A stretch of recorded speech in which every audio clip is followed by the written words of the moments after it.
Guys, can you all see the screen? Yeah, we can. Just let me start admitting people.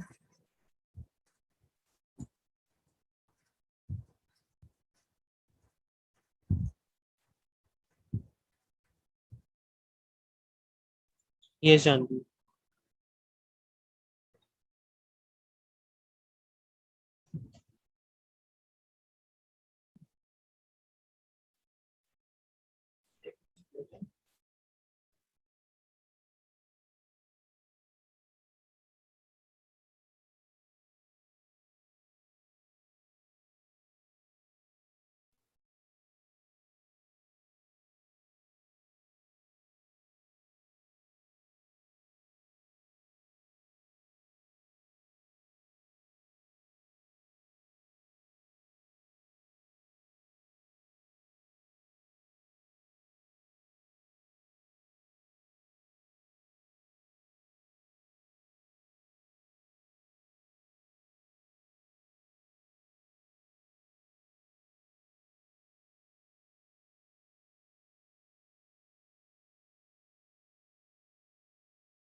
Hello, everybody, and thank you so much for joining today's event. We will start in the next 5 to 7 minutes. So, till that, you all could actually tell me, all the people who have joined, please tell me which cities are you all from. Just write in the chat box which cities are you all from so that I know a lot about my audience today.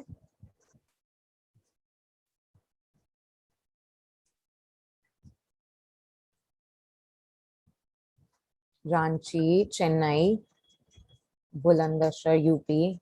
Great, great, Akash.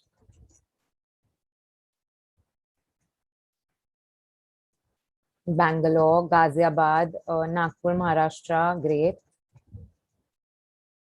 Delhi. Okay. Okay. So the people who have joined, like we have like 26 participants as of now. So what do you guys do? Like, are you all studying? Are you all working? How is it for you all? How is it going? You're a student, Divya. Great. Thank you for joining. Purnima, thank you, student.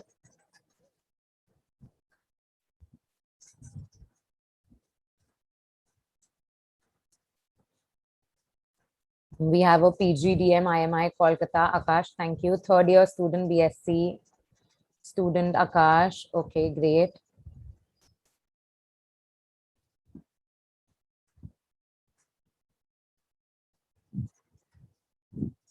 Second year. Great, great. So guys, how has the COVID been for you all? Did you all learn something good out of it? Like you're attending an online session, which is a good thing. But apart from that, did you all learn something good in the COVID period? Issue your new year. Thank you so much for joining. I'm sure you're gonna take something very good from here. Excuse me. Okay, guys. So do you all know what is the session about? The first session, which is at 3. Do you all know about the session? Just type yes if you do.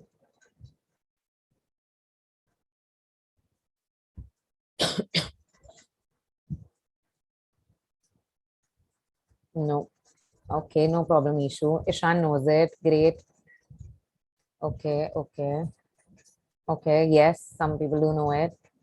People who don't, it's gonna be like a very big surprise for you all, and I'm sure you're gonna enjoy it. Yes, Akash, it is a launch event, but there's something bigger than that gonna happen in the first session.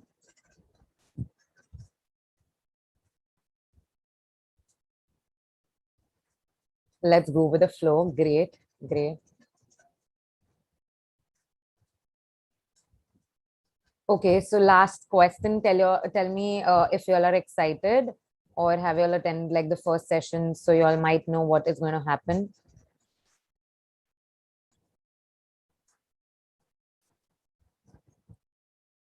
Excited, Nishi. Come on, guys, don't be like a spoiled sport. Tell me in the chat box if you all are excited or no, so that even I'm pumped up to be like a great host for today. Super excited. Ishu, thank you so much. Chirag, thank you.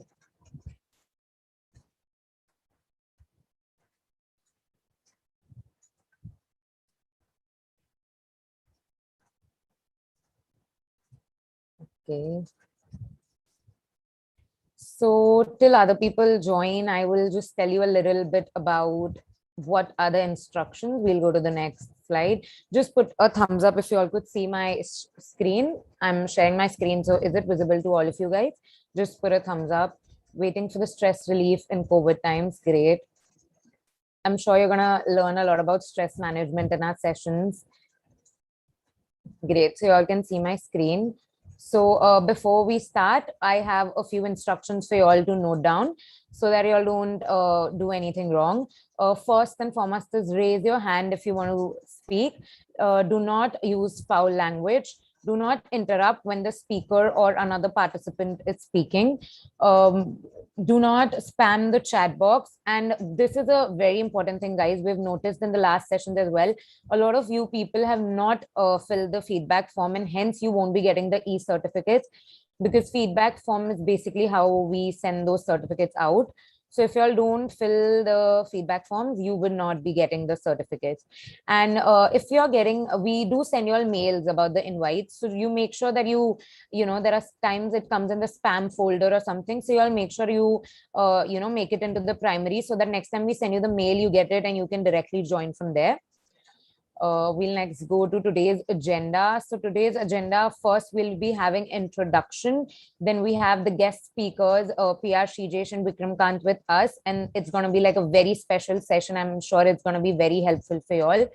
Then we'll be having Mr. Prashant Desai, who will tell you about Money Master the Game. Then later, the third session will be from Neerja Podar ma'am. She will talk about stress and anger management. So I saw somebody in the chat talking about stress relief. So I'm sure this is going to help. Then in the end, we have Nancy Goyal ma'am, who will teach you about the LinkedIn Power Profile. And I'm sure she might review some of your profiles as well. So be awaited for that and attend the sessions till the end. Now we'll go on to what exactly is Zzoko. Like, now you all know that it is a launch event from Zzoko and things like that. But what exactly is Zzoko? I'm sure a lot of you people are new here and might not be knowing. So I will read out that for you all. So I will tell you about Zzoko. So with over 1.5 years of ideation and brainstorming, we have been successful in building a platform that aims at bridging up the gap between people looking for experts and people wanting to share their knowledge and their expertise. We have a mission to transform the expert advisory industry and develop an expert marketplace, which will be a one-stop solution for your all personal and professional needs. We have more than 40 categories and several experts to assist you with anything and everything. Just name the category and we have the best lineup of experts for you to choose from. From career to nutrition, everything. Zoko's experts know them all. We have a wide range of experts for individual categories as well. And we also have a cherry on the cake. You don't have to travel to these experts to meet them because we have brought them closer to you. They are just one tap away from your phone and you can get the consultations done virtually. Now, I will tell you a little bit about this launch event. So Zzoko, the platform itself, is basically for the people, and we're working for the people to solve their issues in personal and professional life. So we thought, why not the grand launch should also be in and around people? Hence, we have got a lot of experts for you all to share their knowledge and expertise in these free sessions. But this is not it. We have a lot of gifts. We have food gifts. We have freebies. We have pizzas. We have quiz, challenge, and a lot of more goodies for you all to be a part of. We also hold a 15-day challenge, which is a self-growth challenge, wherein you could grow yourself by doing some small tasks every day. Now, this is the QR code for Zoko's app. We do have a lot of experts on this app, so you can book consultations with them. And apart from that, we are going to have a game based on this app today. So please make sure you download the app. I will keep the screen shared for 2 minutes. So you all can you all can download either Android or iOS. Just scan the QR code and you will be able to download the app.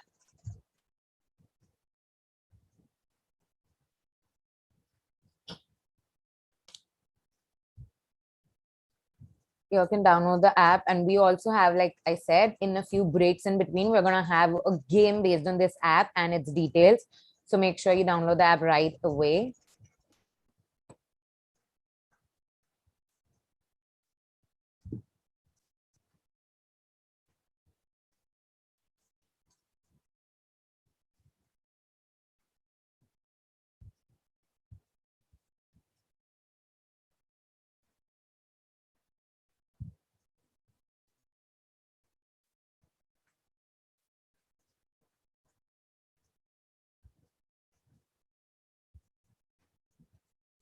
I hope all of you have downloaded the app. If not, you'll also be getting a link in the chat box, so you all can download it. We will next go to our introduction. So today we have I will introduce somebody very special, and that is Mr. Bharat Jain, who is the co-founder of this app Zzoko, and also a co-founder of one more business, which is 108 Bespoke, which is a customized clothing brand for men This brand helps men customize their clothing for their special days. So if anybody is interested, can go to this app and website and they can help you out with that. Apart from that, a little about Mr. Bharat Jain. He did a master's in electrical engineering from the University of South California, Los Angeles. He then worked at Intel as a component design engineer. He is an experienced co-founder with demonstrated history of working with startups and fashion and apparel industry. He's a strong business development professional skilled in storage, microprocessors, I2C, application-specific integrated circuits, ASIC, and test planning. And he has now started with Zzoko to help people and make sure that they have all their problems solved. So thank you, sir. Thank you for joining, and over to you. Thanks a lot, Janvi. Thanks everybody for joining. Today's session is going to be really special. Before I get our guests on board, I would just like to speak to you guys about Zzoko. So Zzoko is a platform where you can get experts from different categories who can help you guys in every field that you're looking for. So this is an app that we've created where you will have experts from categories of health and wellness, from startup for students. We're going to have experts, in the financial segment, etc. So please download the app. We just launching it this week so that, it can help all of you. Over the period of time, there'll be more experts joining us. Now to just get started. Janvi, it's okay if you can just stop sharing the screen, or if you have any more slides. You're on mute. Okay, so let us put the spotlight. 1 second. Let me just introduce our first guest. Yeah. So yeah, Janvi, can you just help me put the spotlight on Vikram Kant? Sure. Do you want me to share my screen? No. Just put the spotlight so that, Okay. 1 second. Yeah, so Vikram and yes. So I have my dear friend, Vikram, who's joined us. He is an Indian field hockey player who plays as a defender. He was part of the Indian team that won gold at the 2007 Men's Hockey Asia Cup, as well as the teams that won bronze at the 2007 Sultan Azlan Shah Cup and silver at the 2008 Sultan Azlan Shah Cup. He's captained the Indian side. He was born in Somwarpet, Karnataka. At present, he is in the advisory committee of the sports school. He's also an assistant manager, Indian Oil Corporation Limited. He's won the prestigious Eklavya Award from the Karnataka government in 2008 and the Karnataka Olympic Award in August 2006. And we go really back. I know Vikram from school. So that is, around, 1997, 98 is when we got to know each other. And that's quite a long time. I think that makes us look really old, Vikram. Welcome to Zzoko, Vikram. Thank you, everyone, and hi to everyone. Zzoko, really happy to be here, and Bharat, my friend. I mean, we go back a long way. That's what I'm seeing you all makes us old. Hey, thanks a lot, Vikram. So Vikram's been, very closely associated with a lot of things, even my previous business and this. So Vikram, one good thing about what Vikram's going to do now in the near future is he's working on developing a new coaching school, which would help a lot of youngsters who want to take up hockey as their profession, which is required. And there'll be a lot of Indian team players who will be a part of the coaching staff. And that's going to be one of a kind school. And that's something which is important to highlight because, hockey as a sport, obviously it is the national sport of India. Plus it's gaining a lot of fame, especially with the last win, Vikram. Just tell me your thoughts and sentiments about the last win when we won the bronze medal in the Olympics. I mean, Frank, witnessing that moment is, as a hockey player, we dream of playing in the Olympics. We dream of winning a medal over there. And it's like 41 years kind of waiting and trying. Everybody has been trying for so long to get that medal, to get that important win for the country, for hockey especially. It changes a lot of things. And to be really able to witness, I did not, yeah, of course, we always hope that we come back with a medal and every Olympics we go, we hope that, yeah, okay, this is the time, this time we are going to get it. But it is a disappointment always. But this time, the feelings of the country, of each and every hockey player and each and every hockey fan around the country, it's just, we are still celebrating. We are still celebrating. It's not over yet. It's not over yet. Nice. It's all good for the sport. It's good for us as a nation, to again bring up sports. It's just a good feeling. It's good to be there. I don't know. See, for us, so you obviously, your sentimental connection would obviously be much higher than what we would have. But then, for us, it was a different feeling altogether, right? It was awesome. After the semi-final match, so the way the team, came up, even the semi-final match, right? It was a close match, right? So it was the way actually the Indian team played throughout the tournament, except that one loss, I think, to Australia. It was a fabulous show there, right? I think the men's Indian hockey team did really well. Even the women's team, for that matter, really bad luck that they had to lose the way they did, because otherwise their bronze also was almost confirmed. Yeah. The team has been doing well for quite some time, in the sense, to be frank, this team has been preparing since 2014. Yeah, 2014, I was part of the setup, and we won the Asian Games and the Commonwealth Games. I think there were a lot of youngsters at that time in the squad who are still there, like Rupinder, and of course Sujesh has been. We started together. We again have been there for quite some time. So I think the process started over there about winning and achieving, and the small victories initially, what is the confidence that we can bring and win on big stages. I think having that experience, taking the boys over to the Olympics, I think it really helped in being consistent. And they really worked hard. They deserve everything. And the women's team, it is such a huge thing for the women's team to be at top 4 and almost missing out on a medal. What is important is, which gives inspiration to a lot of young kids around, especially girls, to take up that sport. It was a dying sport for women. They were not taking up sport, not many opportunities. But this kind of opened up a lot of opportunities. People again are back to the grounds, taking up the hockey stick. So both the teams doing well has really done good for the sport. That's great. Look who we have with us. So I'm just going to take a minute off to introduce Srijesh. Parattu Ravindran Srijesh. He's an Indian professional field hockey player who plays as a goalkeeper. A lot of people know him as the Wall of India lately.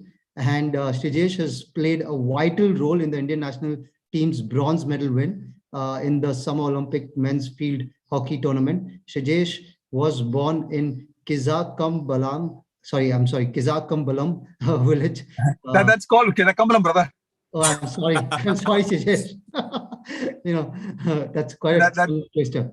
Funny thing about the village. Thanks. Thanks for correcting. And you bought that village on the world map. Huh? Yeah, exactly. totally. That is what we are all working for, brother. People should learn to pronounce it now. I know. Exactly. So Srijesh had earlier played for India 2012 Summer Olympics in London, then World Cup in 2014. At the 2014 Asian Games in South Korea, he starred in the Indians' gold medal win when he saved 2 penalty strokes against Pakistan. At the 2014 Champions Trophy and 2018 Champions Trophy, he was adjudged goalkeeper of the tournament. He was the captain of the team that won silver in 2016 Men's Hockey Champions Trophy. This is actually, I can go on and on, but I'll give you the other 2 things, and we'll go back to talking to Srijesh because I know you guys want to talk to Srijesh too. So the two awards, prestigious awards of Padma Shri in 2017 and Arjuna Award in 2015. The more I talk about Srijesh, the less it is.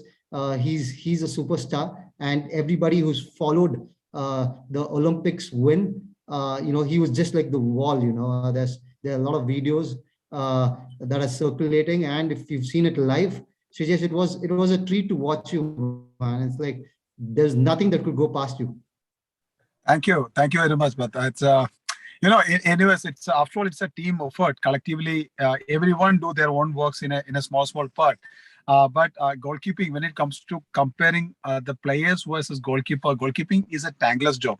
When the only time people always pray for a goalkeeper is when we are facing a penalty shootout or when we are facing a penalty corner. That's the way it is. So I think this time, we were fortunate enough to win a medal because what we should say, because there was a do or die match, and I was more fortunate because the last 6-second penalty corner, I knew that the entire world or the entire India was more curious. They were praying for me. They were praying for the team, and that save, I think that can be the turning point.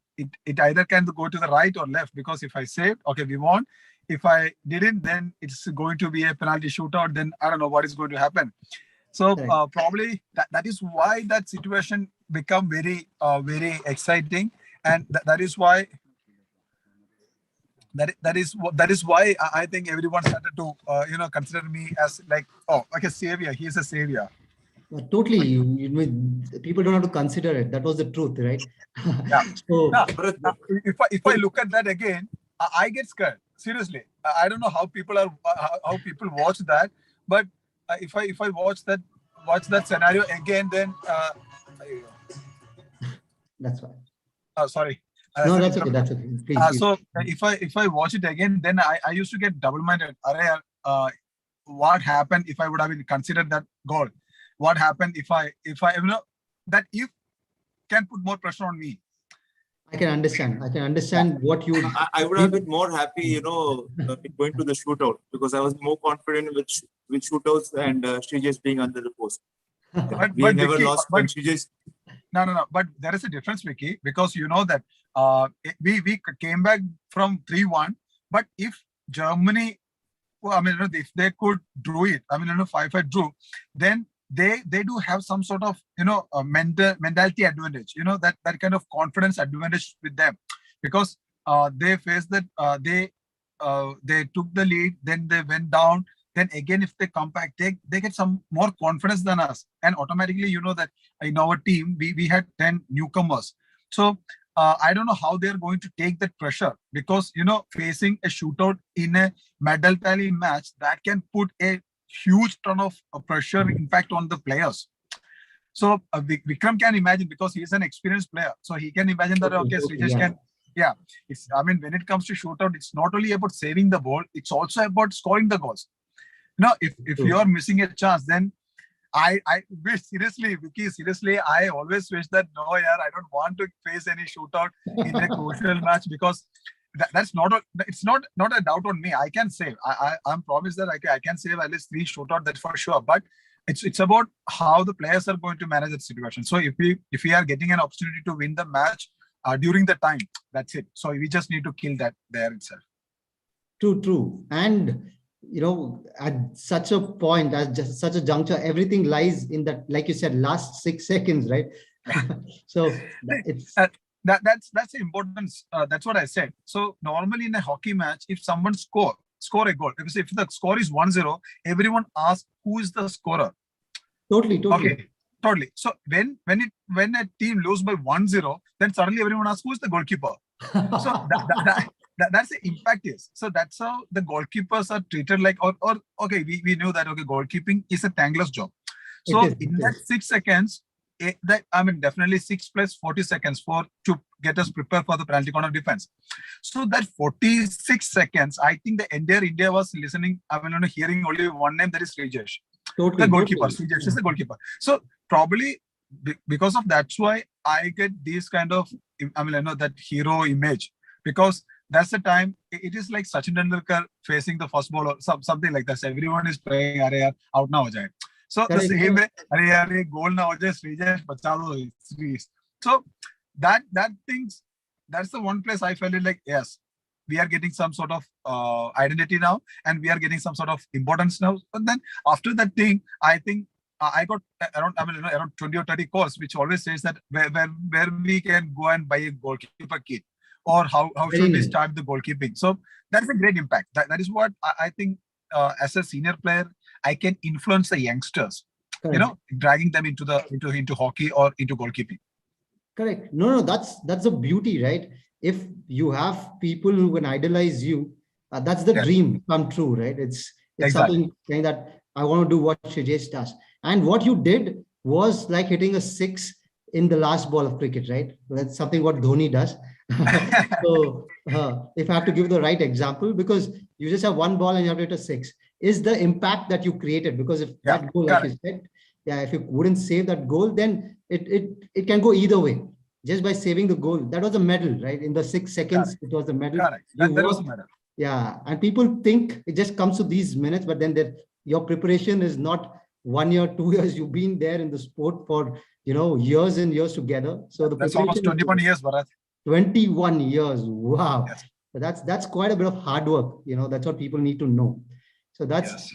great. So now I just have 2 or 3 questions for you guys, so that people who are joining. So because Zzoko, we have a lot of young people following us there, and we want something that they can take away. So Yeah. if Shijesh, we can start with you. Yeah. What was the most difficult part of your career, and how did you overcome it, Shijesh? What do you think is a difficult part of your career?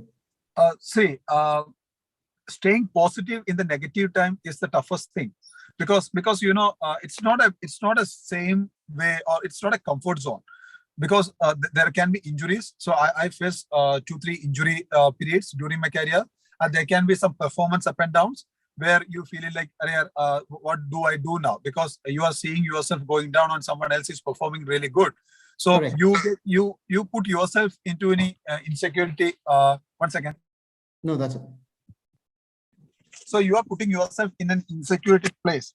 So that is that situation is really tough. And then second most part is like when you're losing a match. When you're losing a match, then somewhere you blame yourself. Being a goalkeeper, you blame yourself, because of me the team losing.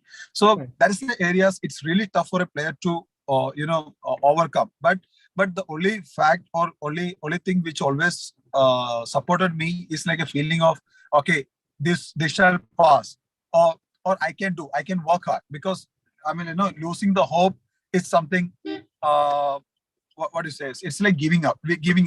So Correct. you shouldn't give up. It's always like, okay, keep a positive faith and just keep on working.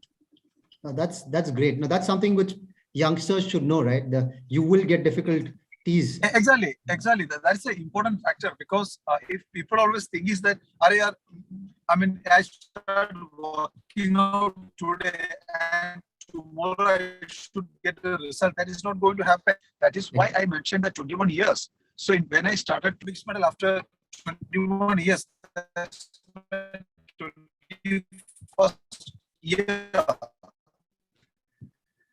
And there can be 100 or thousands situations where I feel like, okay, I want to quit this game. I don't want to continue with this. But once each second, you keep on working hard in the same way. And the main important thing is that always trust yourself. Correct. Shijesh, I think we are losing you a bit on network. I just quickly post a question to Wiki, and then we'll come back to you. I think some network glitch there.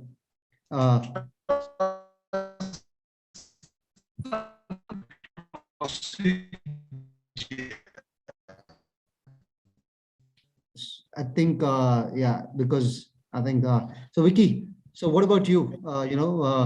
What difficulty did you face, and how could you overcome that? Something that the audience can take back. As you said, it's about giving yourself. There are times when you get dropped from the team and it's an upward journey, fighting to get back to the squad. Then Your injuries. you can. I think there's some overlap. Yeah, go on, Vicky. Yeah. Yeah, and like your injuries, I mean, injuries are never told, suddenly you're in a peak of your career, you're playing so wonderful, and you might get injured and just sit out for 6-7 months or a year. And, losing out a year on those very difficult. I mean, everybody is playing and you want to get on the field, but injuries are. So it's just about keeping a positive mindset and just believing in yourself. You have done it before. Why not once again and working and moving uphill? That's it. I mean, we should not lose heart and just stay positive in those difficult times. I mean that. And talking about mental fitness or mental strength, which you talk about a lot now, so it's very important to mentally train yourself. It's very important not only physically but mentally nowadays, so that you don't get upset or disheartened with the losses and or get upset with anything. Like it's about just thinking the positives and what is good for you and working towards that goal. It's more than important. Well, that's great. That's something which people in today's world lack is patience. Patience, and they want everything quickly. But they need to understand it's a process. It does not happen overnight, right? So which is great. So, But Bharat, can I interrupt you? no, please go on, Srijesh. Yeah, so it's some lucky people, they get everything very fast. So Correct. that doesn't say that they are not good enough or they are lucky enough. But somebody is talented enough to get or earn something really quickly. Correct. But Correct. it's all about that. Even if you are touching the success, should not get satisfied. You should keep trying hard. That is more important. So there is always a room for improvement. So True. today, if you are running 100 meters in 10 seconds, next time you should think or dream for 9 seconds. Correct. So raise your bar up and keep on working. So that's the only thing which keeps you, fighting hard. We always talk about the people who is, who is failing or who is facing a lot of trouble. But success also equally important to handle in a proper way. Correct. Otherwise, after one successful situation, you can drop down like 380 degrees. Like that way. So it's important that always keep a new target and work for it. It's more important. Correct. That's a great thing, and that's perfectly synonymous to our name that we have given to this session, right? One life, dream big. Say that, don't get satisfied. It's one life. You need to get bigger and bigger and bigger, and don't stop at the first success point, right? Make a bigger goal. Go to the next one. And Yes. both of you are, the biggest examples for that. So like Shijesh's career, right, is a massive career that he's gone through. But then the medal that he got is something which is he can cherish for the rest of his life. And that's, for India, it's a medal after 41 years. 41 years is a big time. It's not a small time. So it's not only your dream, right? It's the dreams of the country that has come true. So I think it's a fabulous message, Shrijesh, that you've given, and Vikram. So now, why a goalkeeper, Shrijesh? Why not be a striker and be in front of the camera every single time? Say, Bharat, I used to hate running. I don't like to run. So the initial stage of my career, Okay. I was not a sports person during that time. So when I saw these old players are working hard, running like dogs, so I felt it like, no, that is not my cup of coffee. So then I thought, okay, change it. So I saw the goalkeepers are standing in the corner of the ground. They're just kicking the ball. I thought that is my best option because you don't need to do anything physically. Oh, that's the best way to choose a profession. I don't like to do that, so I'll do this types. I think many goalkeepers have the same story. Same because it's not only that, but goalkeeping is a tougher job. It is. Yeah, because you are not working with your own body weight. You are adding, extra 7 to 10 Correct. kgs into that. True. And Shijesh, I think we're losing you. you need to move, you need to get heat, you need to take all the blames. So Shijesh, you initial can stage turn off normally your camera. realize or because recognize your- what importance goalkeepers have. Even for me, I never realized that. But later on, can you hear me now? Yeah, now we can hear you. Now we can hear you.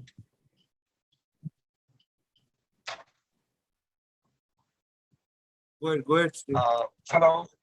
We can hear you, Shijesh. You Go can ahead. go ahead. Okay.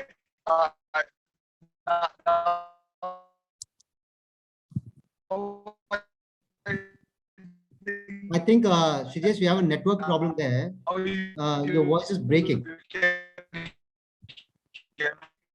I guess. Yeah.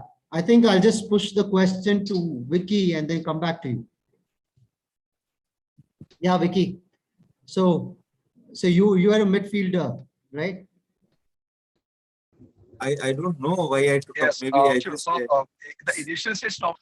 Yeah. Then later on, when you escape, you have to do that. Correct.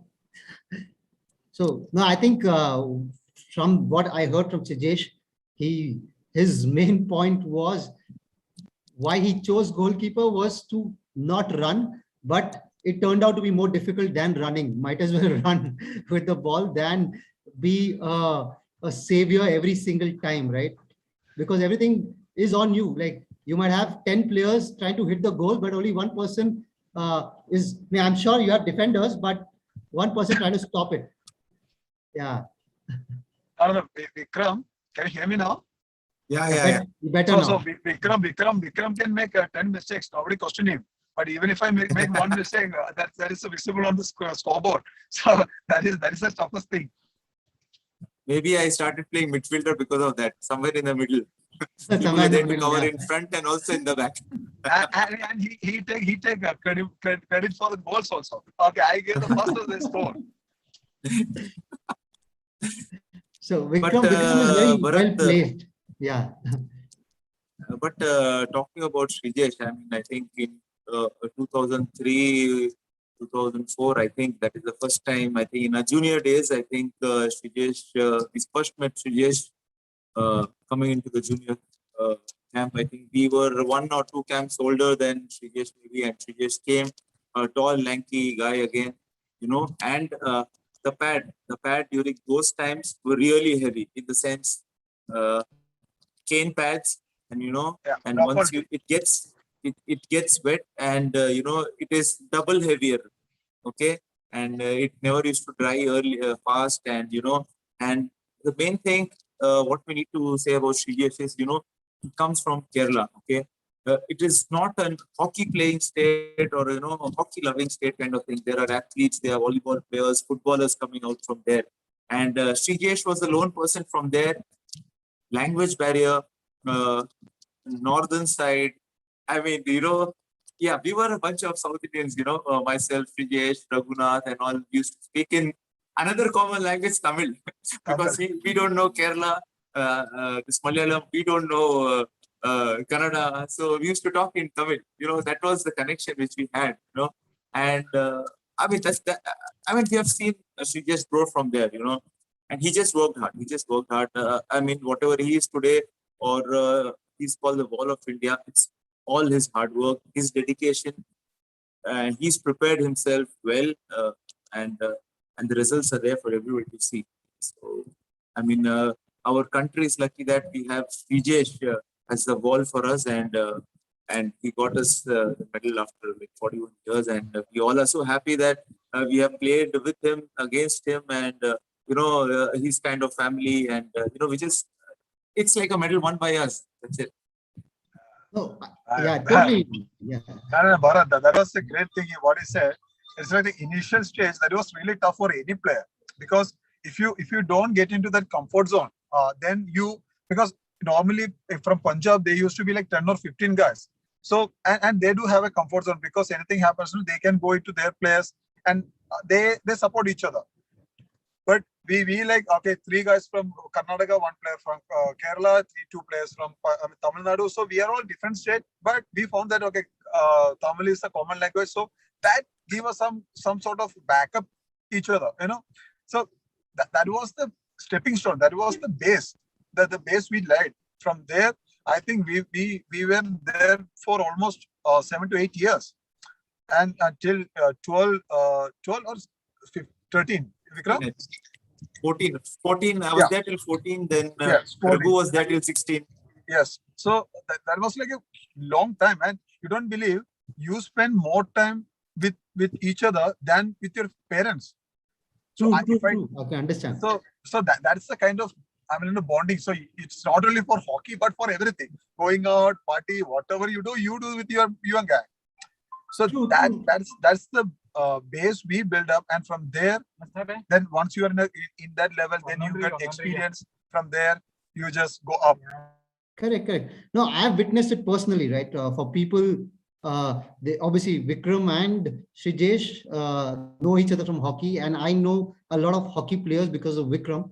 I can see the bonding, right? And it just needs a call. Vicky calls any player, and they're ready to, whatever Vicky says. So that bonding is not an easy bond to form, right? It's not. It's at the end of the day, yeah.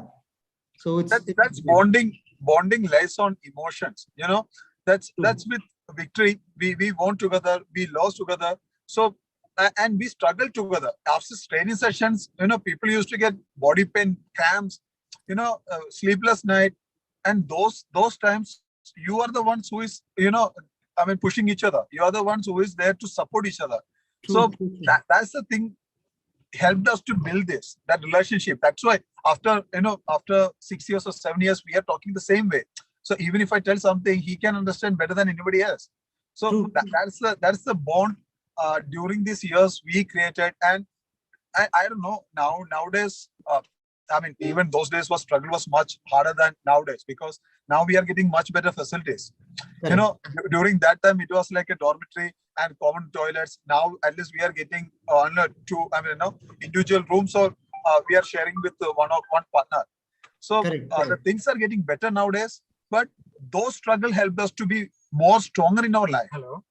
No, that's great. That's something which we also have seen. I've spoken to Vicky so many times, and he used to tell that if there was a match, you guys need to travel from north to south or south to north using the train for 2 days. Yes. And reach in the morning and play the match in the afternoon. So forget practice.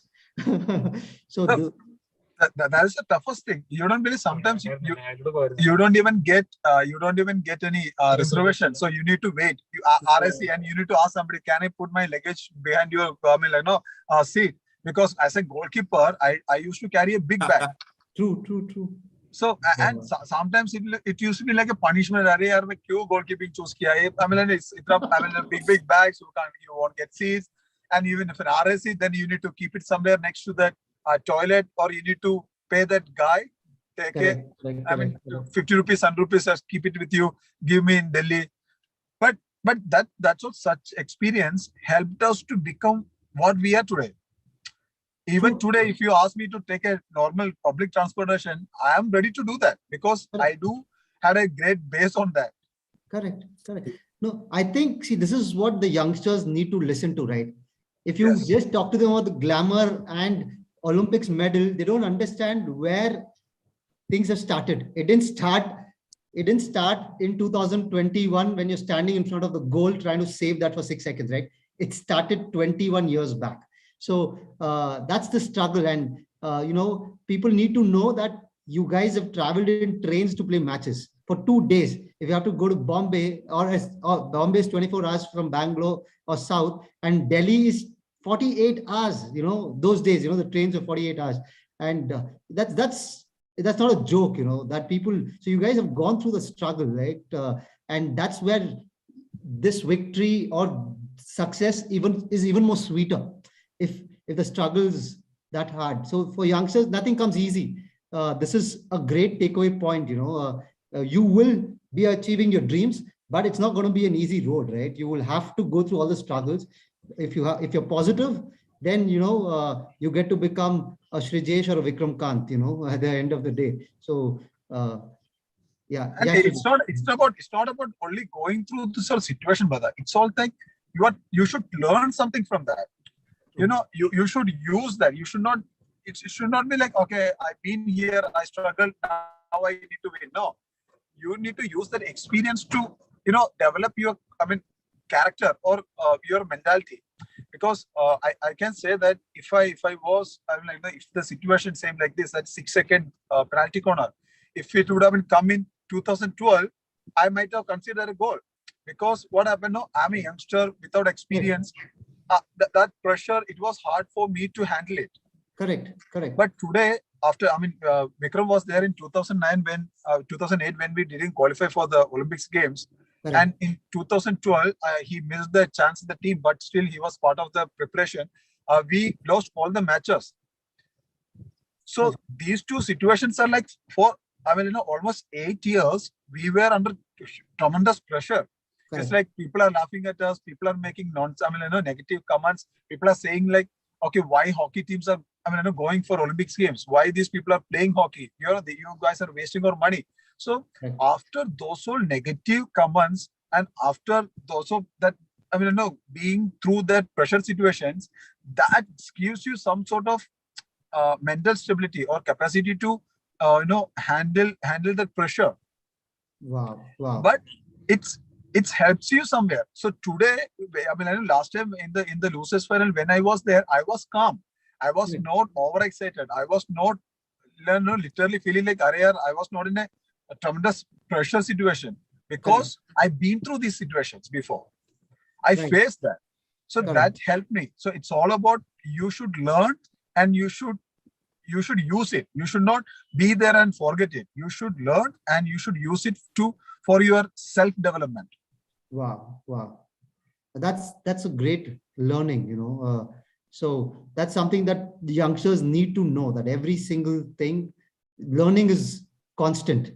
And that's when and I know that patch, right, where Indian hockey team was struggling a bit, because me and Vicky, we used to talk very constantly with each other.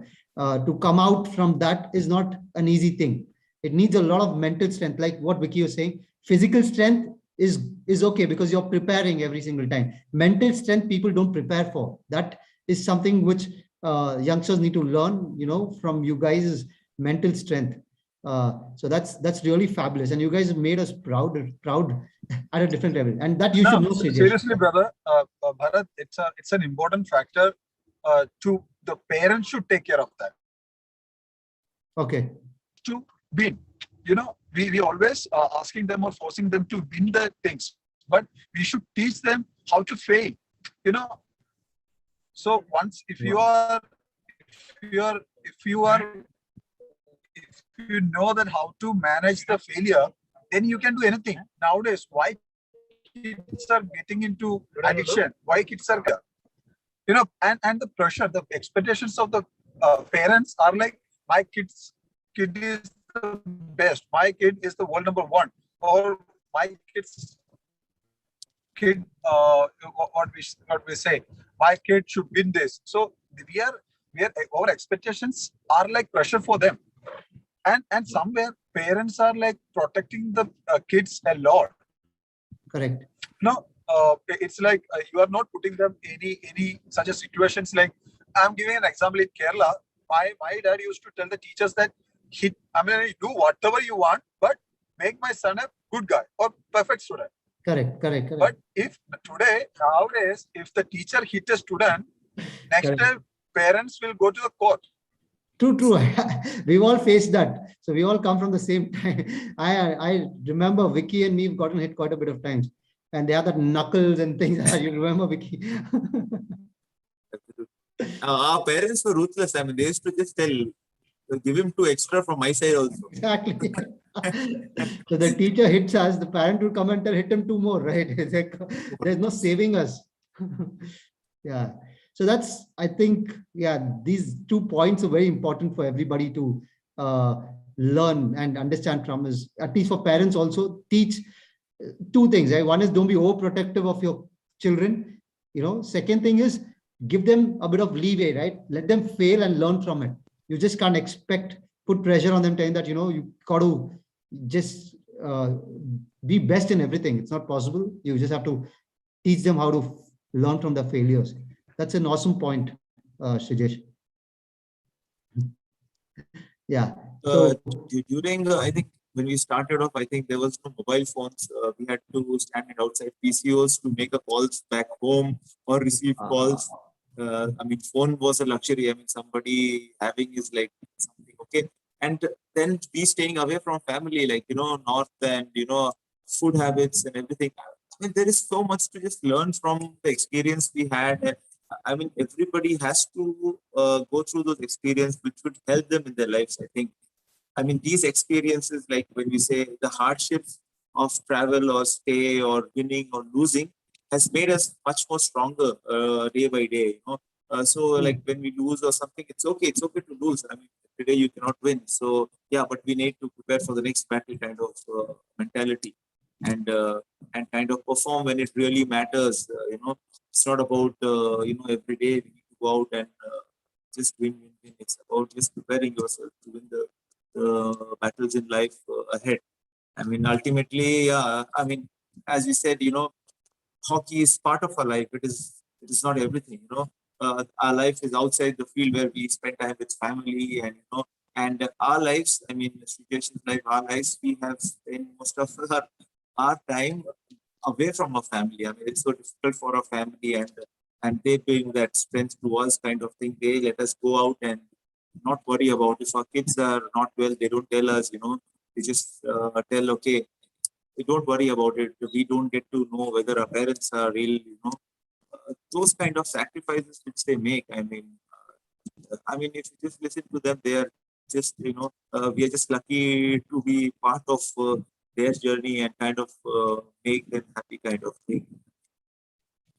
no, that's a great thing, right? Because Bharat, I just want to add some more thing. Please. What you said. The exact thing is like decision making. So when we are staying away from parents, we are allowed to take decisions on everything. What to buy, what dress you used to buy, which mobile you want to buy. So these are small decisions, but we allowed to, or we got the opportunity to make our own decisions. So that's the things which we want to make sure that, okay, for the parents or for the kids, they should learn that how to take a decision. Because most of the times, everyone is like, more into a family scenario where even if you want to buy a pen, you will go to your dad and ask which pen I should buy. So we used to be more depending on them. So that will somewhere affect you to becoming an individual person. True. Because in your life, there will be certain situations. Okay, we'll take that situation again in a match. So in India, we are all used to be like in a joint family, okay, or we used to stay with our parents. But in Europe, people, once they step out from their family of 16 or 17 age onwards, and from there onwards, they work individually, they find out their money, they stay individually, they choose their career, they do whatever they want. So their decision making is much stronger or much sharper than ours. Correct. So that is also an important fact or a lesson for the parents. Should allow their kids to take their own decision. Allow them to be an individual, independent person. Wow. Yeah, these are very important things that we don't think is important in life, right? As a parent or as a thing. So we become overprotective in today's age. I'll tell you an example. If you are going for a party, you will ask your kid, no, not this dress, take the other dress. Correct. Times See, have changed. Our parents don't allow us to take our own decision because they fear that we might get our own daughter-in-law.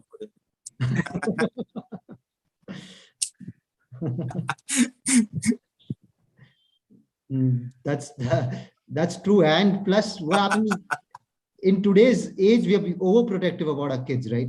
And that's in all of us. We might talk like this here right now, but then all of us have kids now, and it's that whole thing, right? You're just living for your family, and then wasn't before parents had real struggles, where they really they were busy doing something else, so they said, you can grow yourself.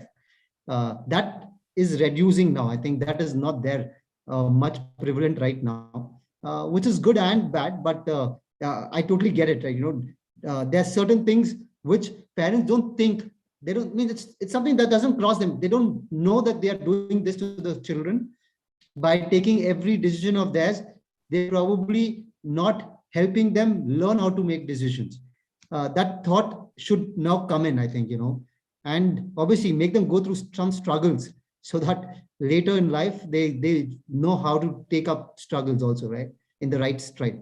So that's great. So before we wrap up, so I just need quick things, Shijesh and Vicky. Because I know, Shijesh, you're traveling, after this, I want to introduce what Vicky is doing with respect to his coaching. So I'll ask you first, Shijesh, is if you have to give, one tip to anybody who's going to listen, who's listening to us on live, or later who's going to listen to us when we put it on social media or YouTube, what would it be, now that you've come to a stage where you've gotten the Olympic medal, but then there has been things. So one thing, what they should keep in mind if they want to hit success. Dream. So you need to start to dream, because until unless if you don't know where you need to go, whatever things you do for that, it's all fail. It's all fail. So the first thing is that start to dream about what you want. So once you dream, you will get an aim. Okay, I want to reach here.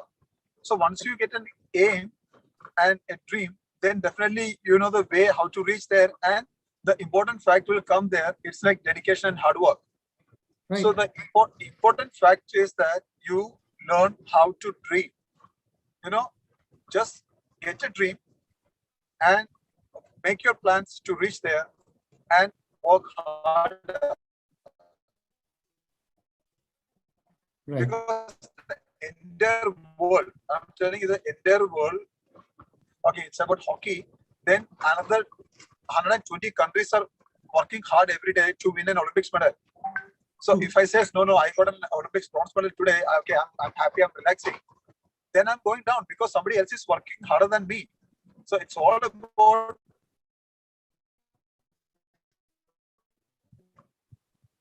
dreaming bigger, working hard for that. That is most important. And I feel that is the best thing which I can tell to the youngsters, because it's mind, the kids' minds are like monkey. It's jumping here and there. Sometimes they feel like I want to become a doctor. After 2 months, they feel like, no, I want to become an engineer.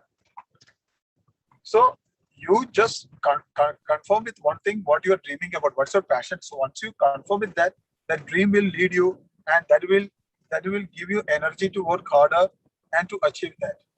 Wow. That's the best message anybody can get. You got to dream big and then make your plans according to the dreams, and then follow them. You can have checkpoints, but that's great, Shijesh. Thanks for the message. So Shijesh, I know you've been traveling, so I'll, if you have any parting words, I'll be talking to you consistently, but so that you can concentrate on the road now. Yeah. So yeah. Thank you, Bharat. Thank you very much, and thank you to the Zzoko team for having me today. And Vikram, just take a lot of talks from Vikram. He loved to talk, and a lot of experience with playing and coaching. He can give thousands of advice to the young generation. And great time, brother. Great questions and great interaction. Thank you very much for having me. Thanks, Shijesh. Thanks for your time. Thanks. Thanks. Let's meet up once you're in town. Yeah, done. See you. Bye. Yeah, well, that was Shijesh. What a human being. See, being a good player is one thing. Being a good human being is different. Right? You being a good human being is the whole package. And Vikram, you've known him personally, and so I've followed him quite a bit because of you, obviously. But it's he's done fabulously well, right? He's done everything in his stride to become the best. It's not a very simple straight road. There are obviously a lot of humps and a lot of potholes and things that he had to overcome. So that's him. You know, yeah, Vicky, if you want to just one thing that you want to give to the youngsters, you know, an advice, what would it be? I think, as Riya said, yeah, it is the dream which we started when we were quite young to do. Yeah, but uh, along with dreaming is how to get there. Have to get yourself sorted. You have to be disciplined. You have to make plans to get there. It just doesn't happen to dream. So I think discipline, dedication, and hard work. I think these three things need to carry along with you throughout your career. And be it sports, be it your life, be it studies, be it anything.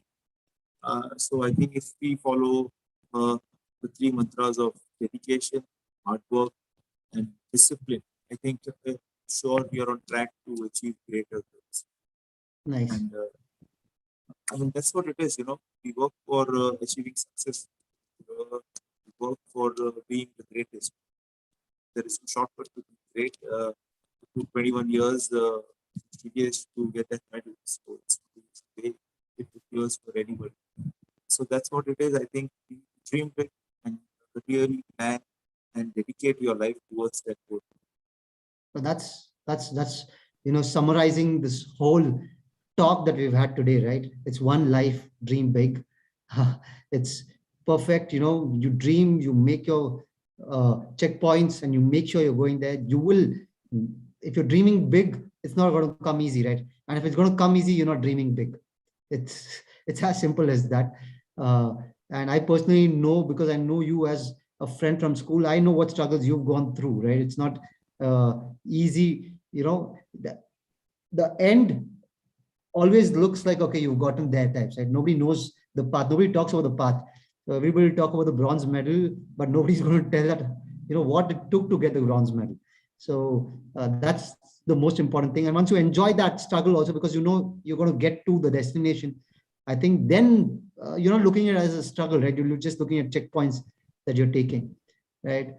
So before we wrap up, yeah, a question for you, Vicky. So now just tell us, what is this part of your career now? What are you doing? And what is something new that you've started, you know, so that people know what, if they want to find someone in your field, how they can find you? Yeah, for me, like I have spent a long career playing, and I'm still playing. But we being superstars, or we being role models in society, there is a duty on our part of again uh, kind of helping the other person in the society, helping the community, helping our fellow athletes to achieve that success which we have achieved in life. It's very important. We share our stories, we share our experience to them. I think that's what I am looking into. So I am right now, doing my courses with the International Hockey Federation to Nice. get an accreditation to become a certified coach. I have done completed a few levels at the international level. Yeah, my main idea is to help people not to make mistakes which we have done initially in Nice. learning, in our steps to success. Correct. Correct. It was a trial and error for us for quite some time. In life, there were not many people to guide us in a proper way with, say, training, food, with nutrition. There's a lot now available for everyone. So I think that is where we come in. I think people want to take advice from us. They want to listen to our stories. They want to know how we got there, what did we do. I think that's what I want to do also, to share my knowledge, to impart my knowledge, whatever I've got, to share my experiences. Maybe my experiences would help somebody to do well in their careers. I think that is what we call about sharing. It's sharing our experience, sharing what we know, which would help each other. So right now I'm getting into the coaching setup, and of course Zzoko has been a good platform for me to start up this dream of mine. Soon I would be launching academy. So again, Zzoko is always there. that would really help me in growing in my career as a coach. We should not stop at what we have done, but we should try to contribute more towards the community, whatever we can. This is a good platform for me to get it going. Yeah, that's great, Vicky. So this is where, so you've gone through the whole thing. So people will want to learn from somebody who has gone to the highest level, played for the country. It doesn't get bigger than that. And that gives them motivation, right? That they're getting the right advice from people who've reached there. So they know what struggles they had to go through. They can probably help the new generation to, get there a bit faster and thing. So that's a great initiative. So guys, please follow Vicky. His Instagram handle, I think we're going to put on chat. It's already there. His and Shrijesh's and Zzoko's. Please follow us on our different handles, and you will get a lot of things from Vikram and his social media. And so anybody who's interested in sports and want to go to the highest level in sports, you will find Vikram on Zzoko. So you guys can download the app. The links to the app also are being sent. So you guys can, download the app. We're going to resend it on the chat. And please find Vikram there on the app. And you can take a session with Vikram. And very soon, if you're interested, you can email us and we can send you some discount codes if you want to take a session with Vikram. And he's going to have an academy very soon. So for everybody who wants to go to the highest level in hockey, get in touch with Vikram. He'll have a lot of international players helping in the academy. So you guys are going to learn from the best. So that's the best way to, speed up your process to become the best, right? Cool. So thanks, Vicky, for being there. And thanks for spending this quality time and being a part of Zzoko. We are glad to have you, be our first and person in a sports coaching list, for people to come and take virtual consultations from. And thanks for being there always, Vicky. Thank you, Bharat. Thank you, Bharat, for having me on the show and also introducing me to Zzoko. It's something new. I think everybody would love to, and it is a platform which would help not only in sports but other needs also. So I think I would just like to say a big thank you to each and everyone, and wishing each and everyone success in their life, and good luck to all. Thank you very much. Thanks, Vicky. Thanks a lot. So this was Vikram Kant, who's been an Indian captain. We want to thank him. We want to thank Shrijesh. Shrijesh is a superstar who won the bronze medal for India.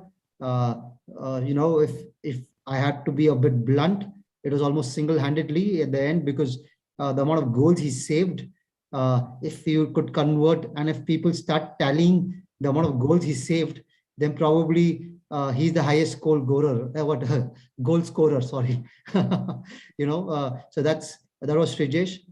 I just hope all of you, could take something out from this, session that we had. And that was the thing. Even if you can take one thing out of this session, then, all the three of us have done our work trying to get these superstars to you guys.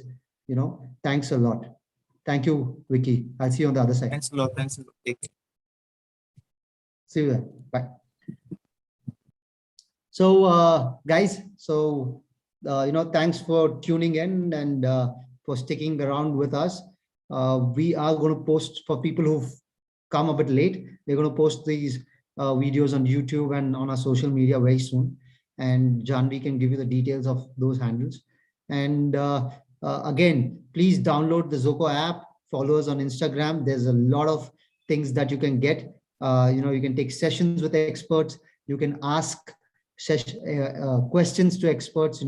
If you have any questions, and different experts will answer your questions. You can, there'll be a lot of blogs and videos from the experts that you can, you have an access to for free. So please go ahead, download the app, follow us on Instagram and other social media. And I promise you that you're going to get a lot of value, which is going to help you in different stages of your life, because we are making sure that you get experts from every single domain, be it health and wellness, be it business, be it, your student life, you will get experts from everywhere. Thanks. Thanks a lot. Janvi, over to Janvi. You will take up now. Thank you, sir. Thank you so much. Okay, so thank you again. So I hope all of you like that session. And I'm sure a lot of you people realized what they mean is that what I learned from the session was that one, we should dream big. We should align of what we want to get in life, and then only we can get there. Second, we should be able to make our own decisions and, learn what is failures, and then only we'll be able to value success. So that was a really good, good suggestions and good points from both our guest speakers. So we will now move on to our sessions ahead. But before that, I would request all of you to just to put, like, this is a task for all of you out there. We're going to have a competition, like I mentioned in the beginning. First, I will share my screen. Give me a minute.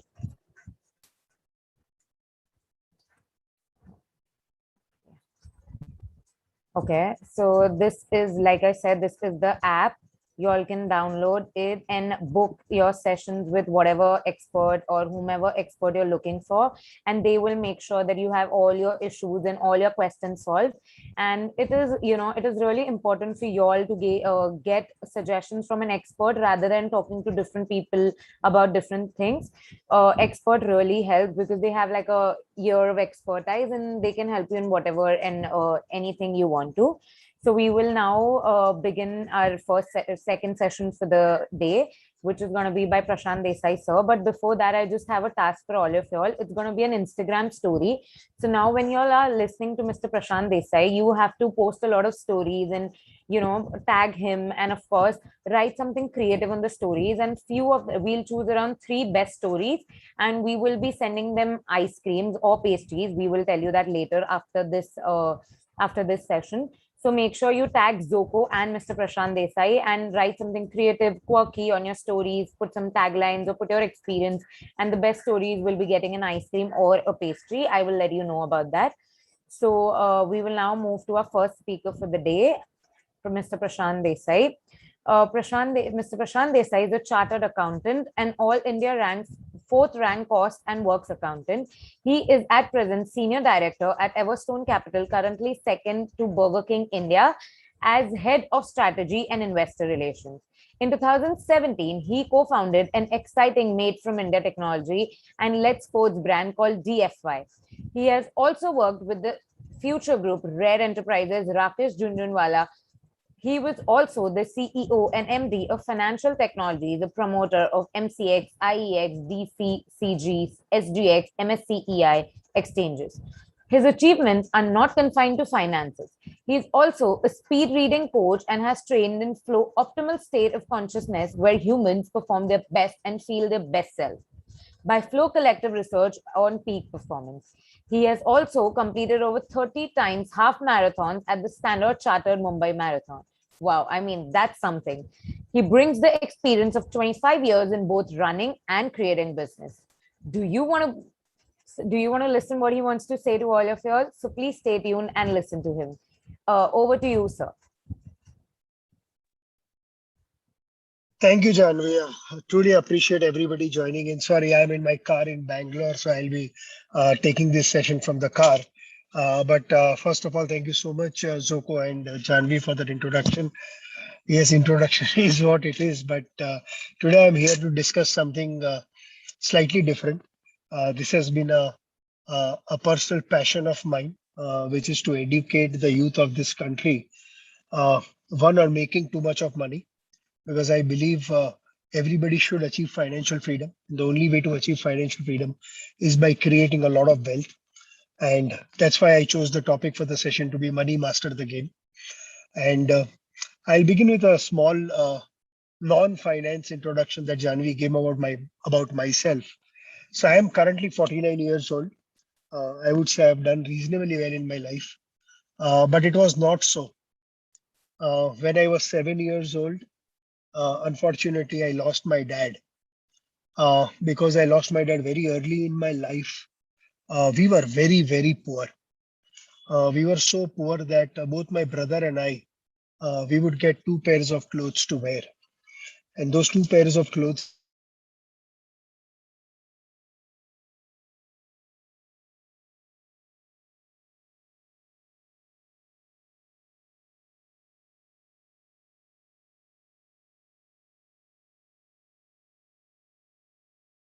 in those days, there were no television, there were no mobiles. So all we used to do would go to the terrace and play cricket. And it so happened that when you were playing cricket, all of us were equal. But when we would come back, the inequality would begin to emerge and they would begin to rise. I would see my friends wearing good clothes, eating good food, going out with their father, with their mother, with their brother. And somewhere that feeling was not the best of the feeling. All of us, my brother and I, would feel extremely hurt. It was a very yucky feeling to be poor. It was a feeling of being depressed because anything that you wanted in life, my mom would have only one answer: we don't have the money to buy it. Eating something as basic as street food would happen in our life once in probably 3 months or 6 months' time. So we were extremely poor, and that feeling probably remained with me for a long period of time. I don't remember the exact age, but I think when I was 9 or 10 year old, at some level I was so fed up of being poor that that day I made up my mind that whatever happens in my life, I will make money and I will get rich. I never wanted to be poor in my life again, and that feeling stayed with me. I also kind of, as I moved ahead, I always wanted to make a lot of money, but personally, I did not know how to make money. And that how changed when my brother decided to get married. So when my brother decided to get married, and even in those days to get married, it was expensive. So my mom came out from a cupboard and brought a lot of share certificates that my father had invested way back. My father was a believer in stock market and he would apply in IPOs in those times. And what had happened is after my father had expired in 79 and my brother got married in 1994, for 15 years, neither my mom understood stocks nor we were too young to even know what stock market was. And all these share certificates kept there. And after 15 years, when my brother was getting married and my mom showed us that, I didn't know much about stock market. My brother knew a little bit. So he kind of brought out the share certificate, started telling what the value was. And I think in many years, for the first time, we had a very big smile in our face. Because when we tallied, we realized that, yeah, we had fairly decent amount of wealth. My father had left those share certificates. But what amused me the most and almost like magic was this: how did this wealth multiply in 15 years by almost 15 to 20 times? That was the impact that stock markets had on what my father had invested. And somebody who was in the search for how to get wealthy, those share certificates became my determination and my how to get wealthy. And that day I think I decided that I will get into stock markets. uh, I also realized that to get into stock markets, to become an investor, to work for a stockbroker, I will need financial knowledge. So I studied hard. As Janvi mentioned, I did my CA, I did my cost accountancy. After that, in 1992, during Harshad Mehta days, I got into the stock markets. I started my career as an equity research analyst. And from then on, life has been kind. I worked for many years in Calcutta. I used to write corporate annual reports for a lot of companies in India like Reliance, Lupin, Matrix Laboratories, so on and so forth. And one of my clients over there was Kishore Biani of Future Group. And in one of my conversations, I always I wanted to come to Bombay because stock market essentially means you need to be in Bombay. And in one of those conversations, he asked me to move to Bombay with him. So I moved to Bombay. I joined Pantaloon Retail. I was heading investor relations for Kishore Biani. From there, I was lucky. Uh, one of our investors was Rakesh Jhunjhunwala, and he was trying to institutionalize himself. Maybe he liked something in me and he offered me to join him. So I moved from Pantaloon Retail to join Rakesh Jhunjhunwala. I was heading Rakesh Bhaiya's research and private equity. Then I went back and joined Kishore Biyani later. And then, as Janvi mentioned, joined financial technology, went and started my own entrepreneurial venture. And today I work with a private equity firm called Everstone Group. Uh, the reason why I'm giving this background to all of you is very early on my life, my why was right. I decided why I wanted to get rich. My reason to get rich was I never wanted to be poor again.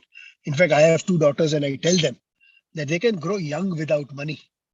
They can grow young without money, but I will not let them grow old without it. I don't want them to be poor or feel poor again. So my why was very strong, and my why is what I shared with you. So if one thing I am very clear, all of you will need to make a lot of money in your life, whether you like it or not. A lot of people say, but money can't buy happiness. Prashant, I disagree. I think happiness is linked to money up to a certain point. And after you cross that threshold, my threshold is 50 lakh rupees. After you cross that threshold of 50 lakh rupees, maybe the importance of money comes down. But till then, all your happiness is going to be linked to money. So all of you need to make a lot of money. To make a lot of money, like my why was very strong. I never wanted to be poor again. Your why has to be very strong. If your why is strong, you will figure out your how. Because my why was strong, I figured out how. So the purpose of sharing this story is that for all of you guys who want to get rich, you have to ask this question to you, that why do you want to get rich? And you cannot get answer at its very basic and preliminary level. No. Preliminary level could be I want to buy a car, I probably want to go on a holiday, etc. But why do you want to go buy a car? Why do you want to go on a holiday? Go second level deep. You will get some answers. I want to buy a car because somewhere deep down, I actually probably saw my friend or my cousin driving a car, and it made me feel a little bad that I didn't have a car and I want to buy a car. So there will be a why behind every reason why you want to get wealthy. Go deeper into that why. Because if your why will feel very right in your heart, very strong, my experience tells me you will figure out the how. Uh, Another reason I wanted to share with you guys, uh, you know, uh, in my view, my life has taught me that people who have less money in life, they feel ashamed about being poor. And people who have a lot of money in life, they feel guilty about it. I neither feel guilty nor do I feel ashamed. Money is power. Money is security. Money is freedom. Money is everything that you can think of. So in my view, never ever feel guilty about making money or making more money or making lots of money. I shared in my lot of my Insta stories that when it comes to matters of making money, more is less. Remember, when it comes to matters of making money, more is less. The more you make, the less it is. And sometimes you may figure, Prashant, I would make so much of money. What will I do with it?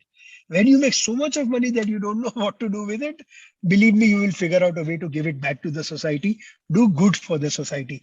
That is the real purpose of actually getting rich. Right through my life, over the last 26 years that I have spent in financial markets and have done reasonably well, a lot of my friends, a lot of my relatives, a lot of my cousins, they keep coming to me for financial advice, etc., how to get rich, etc. And one thing I have noticed very common, and which is going to be the larger part of our conversation today, uh, is very simple here. What I have realized is when it comes to the matters of money, making money has to do a lot more with your mindset than about making money. If your mindset is right, believe me, all of you, and I'm saying all of you will make a lot of money. I have a very simple principle philosophy in my life. And that philosophy has remained true, not just in making money, but probably in everything that I have done in my life. And that philosophy is that all behavior, all behavior is belief driven. All behavior is belief driven. Henry Ford, a famous car maker said, believe you can, believe you can't. Either ways, you are right. And you guys have to believe that you can get rich, you will get rich. You believe you will not get rich, you will not get rich. And either ways, you are going to be right. If I don't believe that I want to get healthy, if I don't believe that I want to probably live longer, I will not go to the gym, because all behavior is belief driven. If I don't believe in something, I will not do, because my behavior will not change. So from that perspective, making money has to do with your belief first. You have to first believe why you want to make money. And then if your belief is strong, your behavior will change towards making money. So that is, if you go through my social media pages, you will see a lot of things that I do and I work with the youth has to do with changing their mindset. The other day, very interesting, I was talking to somebody on my Insta Live, and a question was asked to me. And he asked a very interesting question. And this is, again, I'm telling you, it's about the mindset, right? He said, Prashant, don't you think I need to be rich to invest? So his question was, don't you think I need to be rich to invest?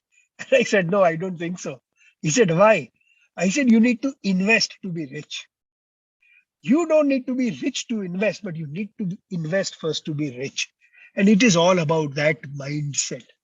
So guys, having spoken about why it is important to make money, your mindset needs to change. All of us need to believe that we can get rich, because if you believe you can, you will, believe me, get rich. Now, having understood that, yes, money is important, you all want to make lots of money, I give you one more reason why I believe youth of today has to make a lot more money than probably I have made or my generation has made. When I was growing up, the average life expectancy in India was about 65, 67 years, which means that probably I will die at about 70, maybe 71. But today, with the kind of medical developments that have taken place, the medicine, pharma, the healthcare, preventive healthcare, all of that has come. My belief is by the time you guys grow old, you guys will live at least 10 to 15 years more than I will live. So your lifespan is going to increase. Now, obviously, if your lifespan is going to increase, you will need more money, right, to survive. Why? Because what happens after about 65 or 70 years of age, physically, you will get weak. And if you get weak physically, you will have two choices. Either you've made enough money that you have convenience of life to take care of you, or you will get dependent on your son or your daughter to take care of you. As I don't want my daughter to be dependent on me financially, I also don't want to be dependent on my daughter financially, at least when I grow older. So for all of you, you guys have a bigger responsibility to make a lot more money. The third very strong reason why all of you need to make a lot more money, because money is the only weapon, in my view, which has the power not just to change your life, but it has a power to change your generation. And not this current generation, but future generations. So let's give you a very simple example, right? If I make enough money, which I have made, today I'm in Bangalore, I'm dropping my daughter off to a college called Srishti. She could go to a college like Srishti. My view is, if she is disciplined enough to save and invest, and she makes a lot more money than what I made for her, imagine what will happen to her daughter or her son. They will probably go abroad and study. They will probably be educated at much better institutes. My daughter obviously will make more money than I am making. Her son or daughter will make probably even more money than she is making, which means their sons and their daughters' life changes. And that is the power of money. For the seed that you will plant today, your future generation will rest in a shaded tree then. And it's a Warren Buffett quote. Warren Buffett has said that somebody is sitting in the shade today because somebody else planted the seed 20, 30, 40 years back. So your reason to make money, you have no idea how big a game changer money can be. So now your question will be, Prashant, enough gyan in terms of why to make money. Boss, tell us how to make money. Yes, and that's the second thing that I will discuss today. How do you make money? And I did a YouTube video, and even I think I posted on my Insta that making money is simple, but it's not easy. Yes, my life has taught me that making money is simple, but it is not easy. So let me explain through the how. So making money is simple. How? So it is very simple process, right? If you want to make money, all of you must be using Google Maps, right? So if you use your Google Map and open, what do? You put your starting location from where you are starting. In the Google location, you also put your destination, right? Once you put your starting location and you put your destination, Google will give you there in below, you will see some icons. You will see a person walking, you will see a two-wheeler, you will see a car, you will see a train, you will see a plane. So depending on what your destination is and the time that you need to travel to that destination, you have to select what vehicle you will choose. If you understand this much about Google Map, that is all to know about making money. So how do you start the process? One, first you have to find out what your starting point is. So all of you, if you have a pen and paper next to you, write down what is the amount of money you have today. It could be any number, right? So this is your starting point. A very important part about financial literacy and financial education is you should know what your destination is. You should at least have some thought process that in the next 10 years, 5 years, 15 years, you choose the time frame. How much wealth do you want to create? Write that down.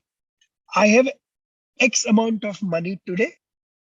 And in the next, you choose your time, 5, 10, 15, 20 years. What is that amount of wealth that you want to make? Now you divide the destination, the amount of money that you want to make. Divide that by how much money you have. Okay. Once you do that, you will get some data. It could be 4 times, it could be 40 times, it could be whatever that number is. Also write down what that number is. It means that let's assume Prashant had 100 rupees with him today, and Prashant wants to make 200 rupees in the next 10 years time. If my return is 2 times what I have today over a 10-year period, then life becomes very easy.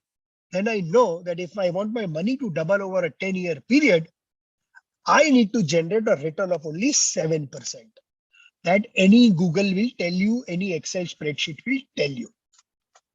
Now, if I want to double my money over a 10-year, I need to generate a 7% interest. 7% interest, then you just need to figure out what are the instruments that will give you 7% interest, right? So the moment you come to 7% interest, you know your savings bank will give you 3% interest. Your fixed deposit gives you 5% return. If you put that money, say in debt mutual fund, you will get about 5%, 6% return. If you put it in gold, you may get about 7% return. If you put it in stock markets, you get about 12 to 14% return. Now, depending on what your risk appetite is, you choose. Now, let's assume you are somebody who says, Prashant, I don't like to take risk. I will only put my money in fixed deposit. Who am I here? Everybody's risk appetite is different. But you have to understand one thing. Now, the moment you have decided that you only want to put your money in fixed deposit, which is going to generate 5% return, then you can't double your money in 10 years' time. At that point of time, you have only 2 choices, my friend. Either you move the 10-year number to a 15-year number, so you'll double your money over a 15-year period, and then when you put your money in fixed deposit, you are still achieving your objective. Your second option is If you still want to make double your money in 10 years time, you will have to allocate some amount of money to stock markets to a higher return. Now, let me give you another example. Prashant Desai says, I don't want to make 2 times my money in 10 years, but I want to make 3 times my money in 10 years. If I want to make 3 times my money in 10 years, my returns will have to be 12%. If my returns have to be 12%, there is no way I can keep my money in savings deposit and fixed deposit. I can't afford to do that. Because if I do that, then there is a very high probability I will not be able to achieve my objective, which is triple my money in 10 years time. At which point of time, the only option Prashant Desai has is to invest money in stock markets, which means I will have to take higher risk. So guys, that is why I tell people that, you have to decide what your destination is or how much money you want to make. Once you decide that how much money you want to make, you need to choose a time frame. Once you choose the time frame, you will get the returns that you need to generate. Once you know how much return you need to generate, the options are relatively simple for you to invest. Now, before that, let me ask someone, and I don't know if I can see the chat over here, but how many of you want to make 1 crore of rupees? And if somebody from Zzoko can tell me how many people over here are either putting their hands up or putting in chat, I can say Kritika Kumari wants to make 1 crore of rupees. Who else wants to make 1 crore of rupees? Yes, Priya says yes. Okay, so a lot of people are writing, they all want to make 1 crore of rupees, right? Now tell me, do you think you will be able to make 1 crore of rupees? How many of you believe? That's where we started, right? All behavior is belief driven. How many of you feel you will make 1 crore of rupees? Yes, I believe, Priya says. Amisha says, I believe. Yes. After listening to me, thank you, Priya. Now, do you know, if you want to make 1 crore of rupees, how easy it is? You must be thinking I'm joking, right? No. If you save only 5,000 rupees every month, my belief is all of us can save 5,000 rupees every month. If you save 5,000 rupees, just 5,000 rupees every month,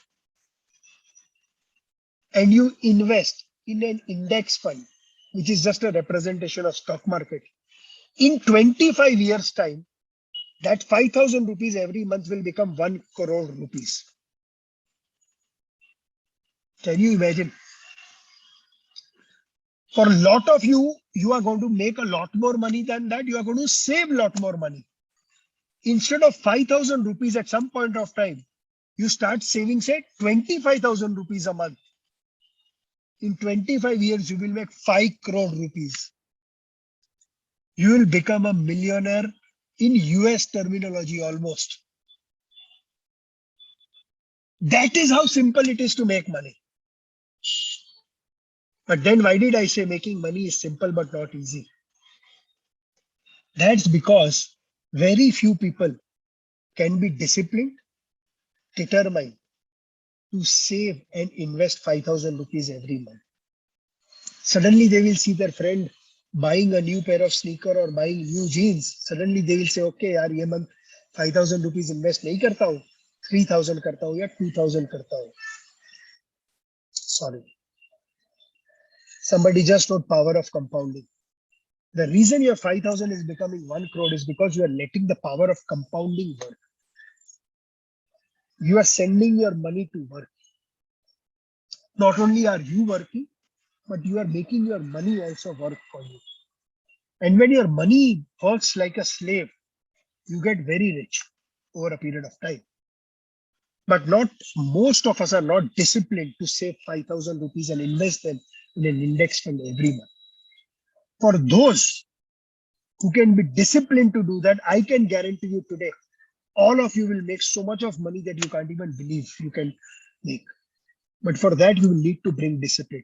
One of your biggest enemies to get wealthy is this discipline.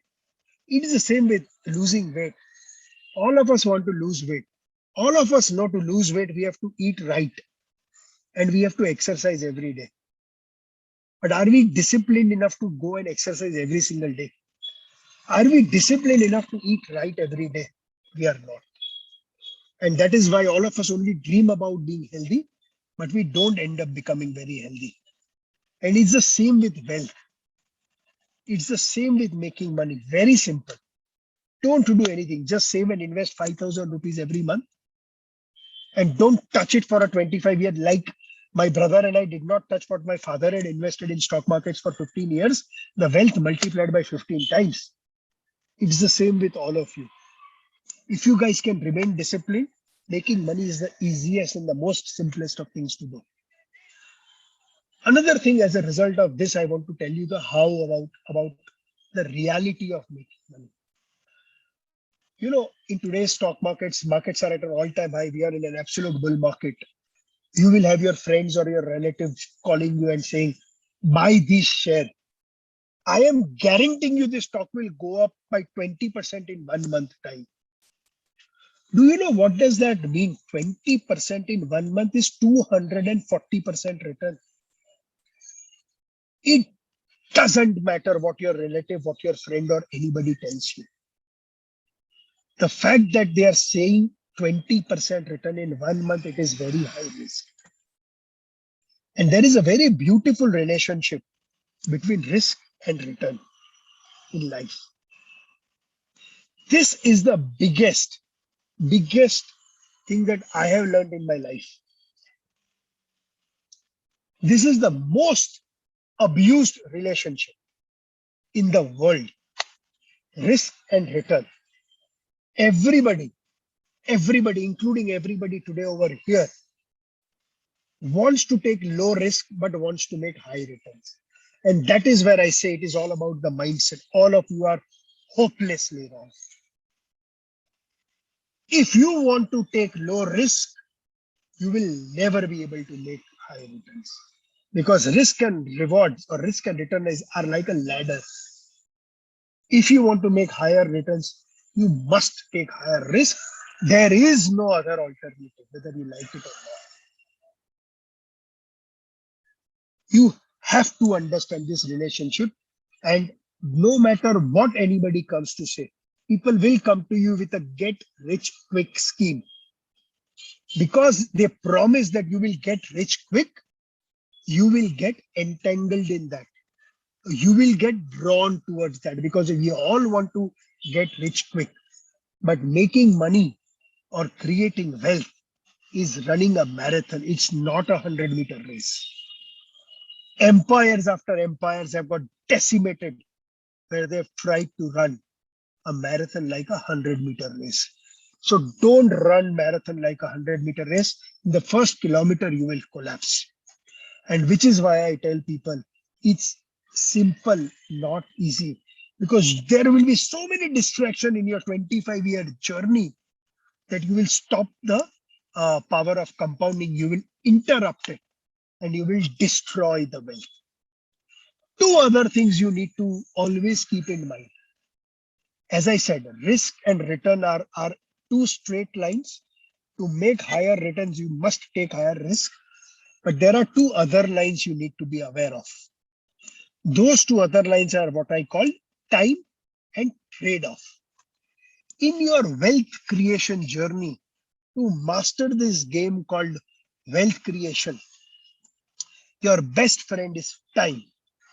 Lot of people, I'm sure a lot of you think stock market is very risky, Prashant. Why are you asking youth to put money in stock market? I'm asking you to put money in stock market because without investing in stock market, you can't get wealthy. There is no hope for you. But I am also a reasonable person, right? Why will I push you towards that?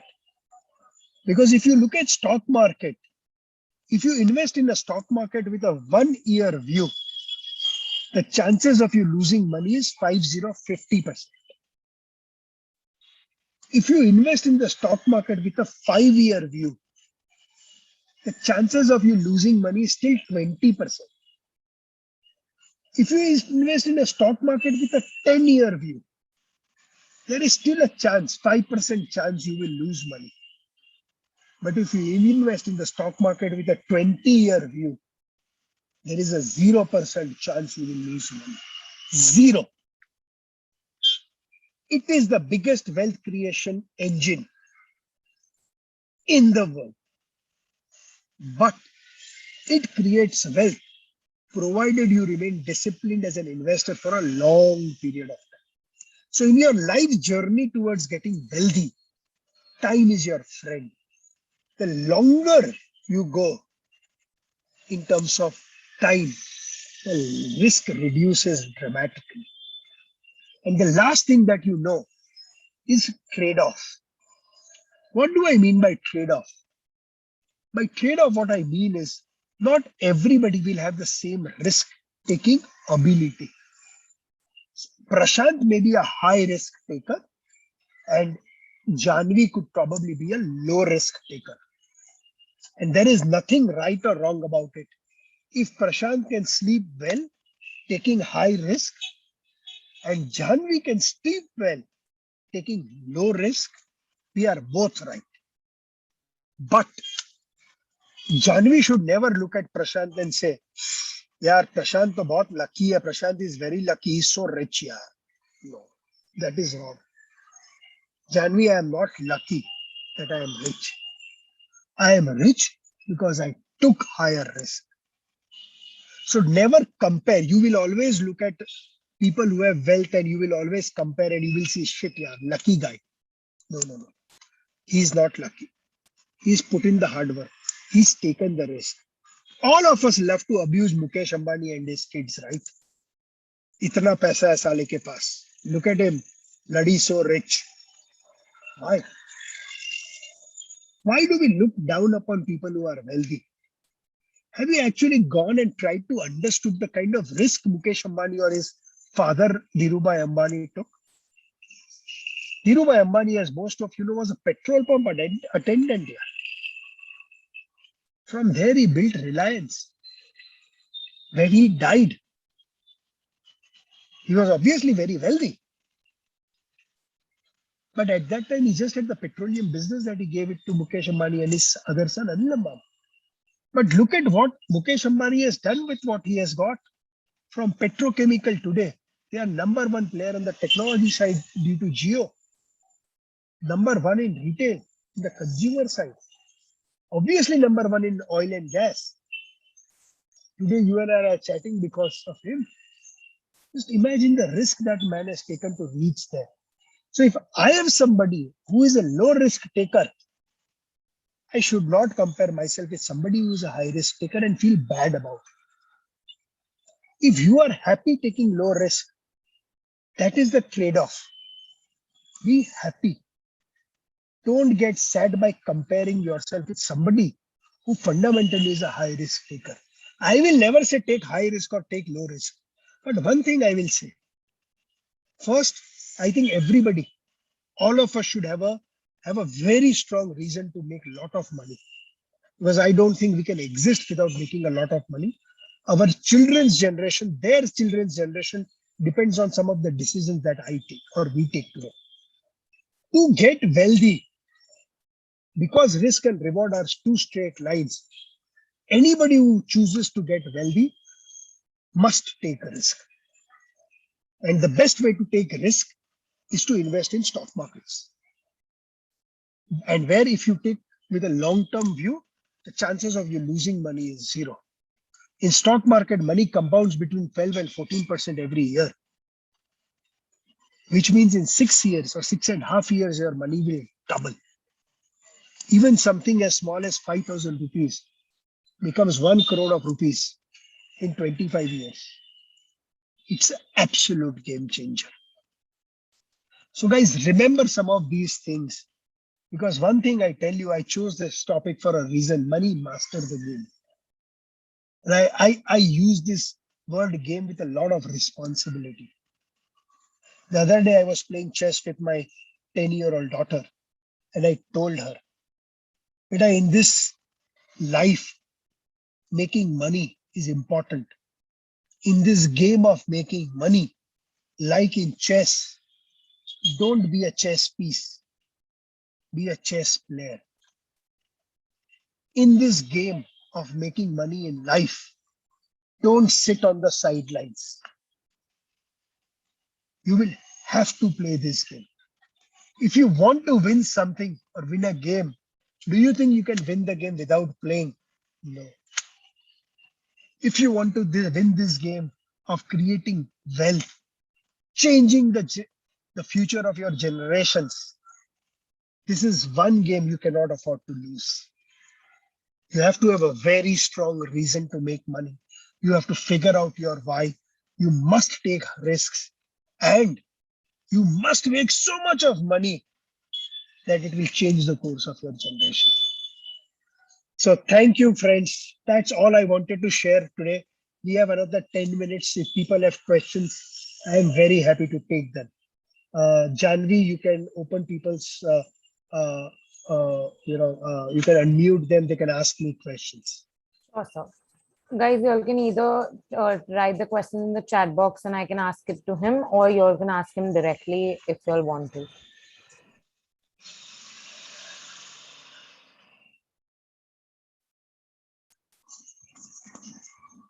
So we have a question from Parth. He says, where to invest? It's a good question, Parth. I tried to answer that. Where to invest will depend on how much return you want to make. So tell me how much returns you want to make, and don't make it generic. I want to make high return or low return. Put a number and I will tell you where to invest.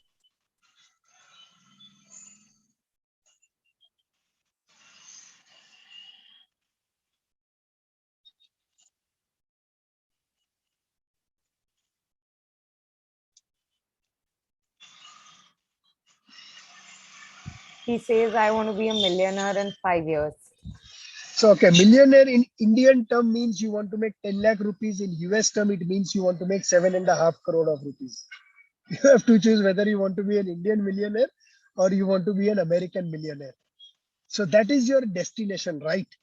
What is your starting point, Parth? How much money do you have today in US terms? So let's say you want to make 7 crore of rupees. How much savings do you have today?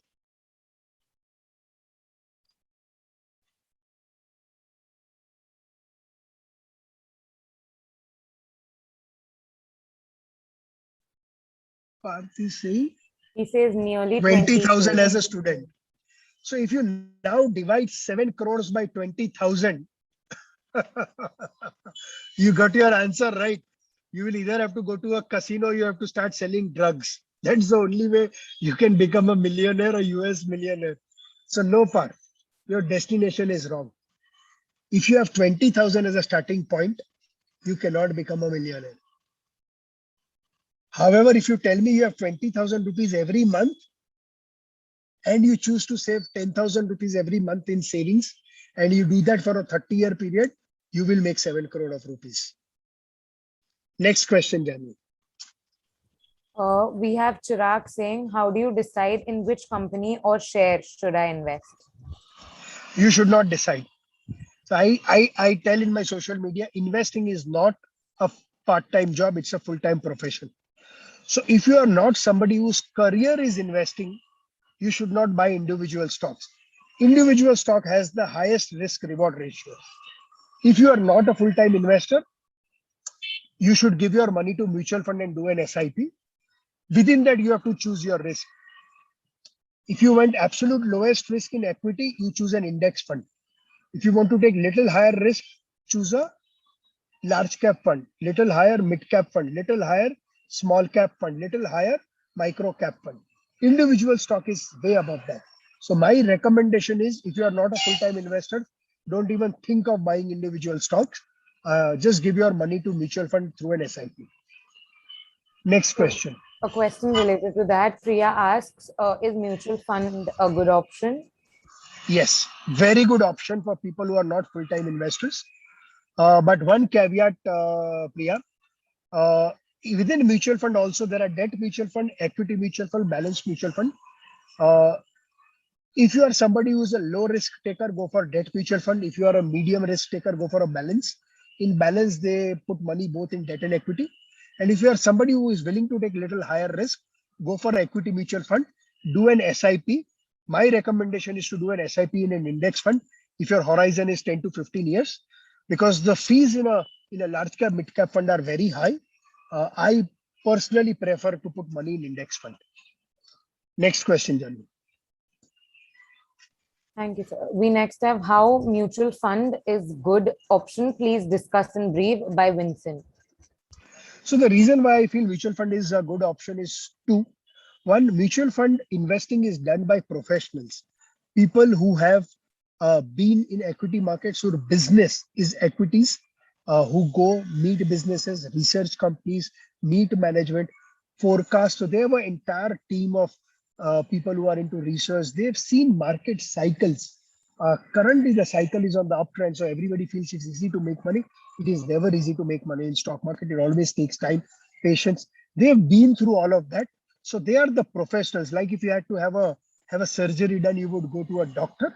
Similarly, if you are not a full-time investor, I would recommend going to mutual fund, put money in SIP. You figure out which mutual fund you want to put money. Do a little bit of your research on which mutual fund. Go with mutual fund which are slightly larger in size. And I always give the analogy of a restaurant. Let's assume you are in a new city like I am in Bangalore, and I have two restaurants next to each other. One restaurant is filled with lots of people, and one restaurant is filled with less number of people. Where do you think I will choose to eat?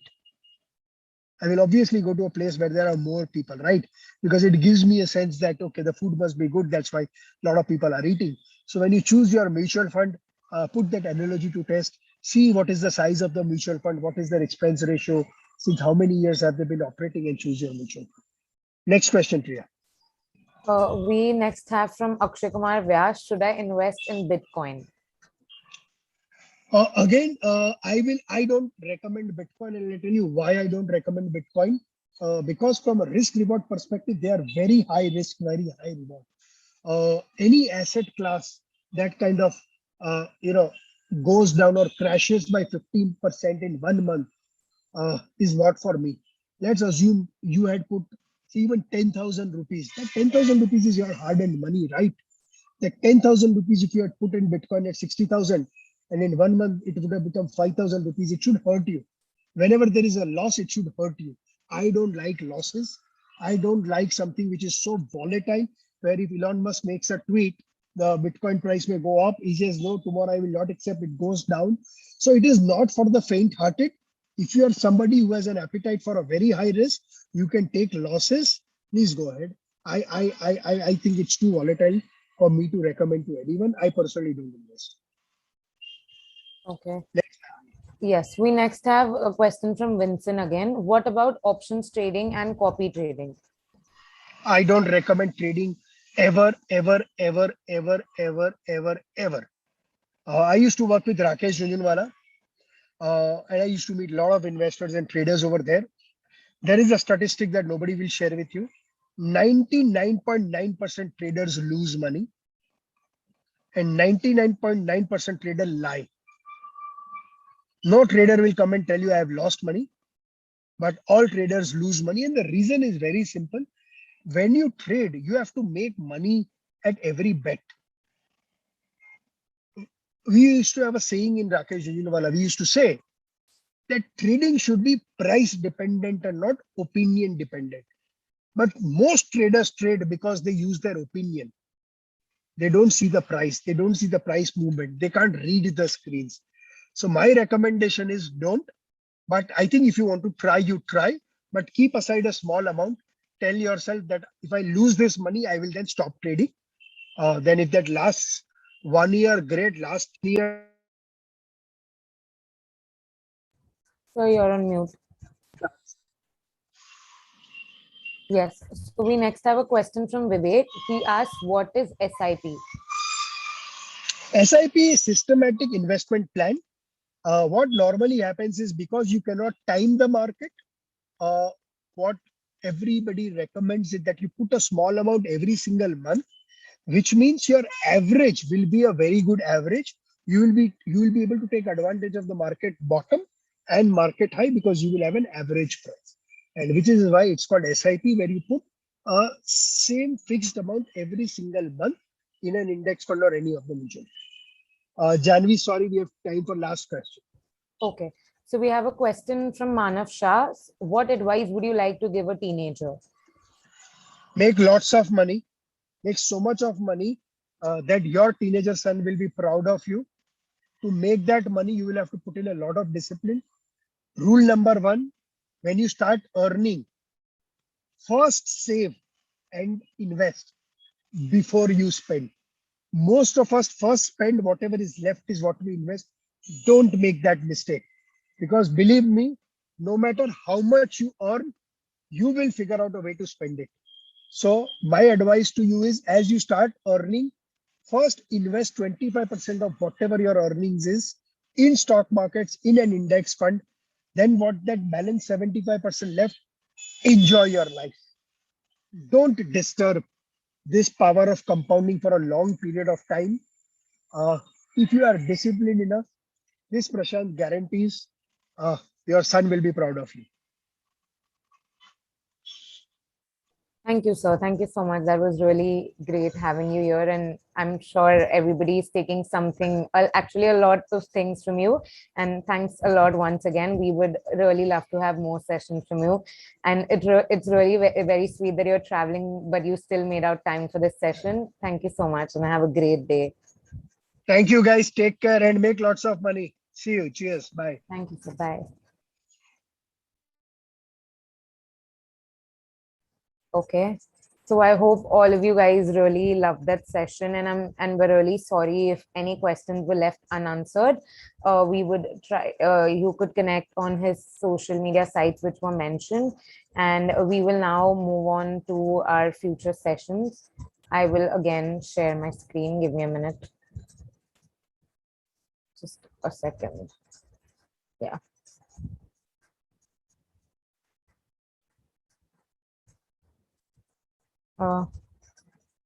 So I really hope that all of you guys are having a really great time and are learning a lot of things by our guest speakers.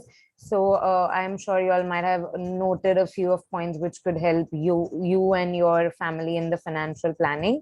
So now again, we will go to, I will just let you all know, the game about the Zzoko app will be in the next break. So you all might want to download it right away. I will just give me a second. I will show you all the app. This, if y'all can see my phone, 1 second. Yeah, this is how the Zzoko app looks. And the links are already given to y'all. So y'all download that. And the part 2 will be, 1 second.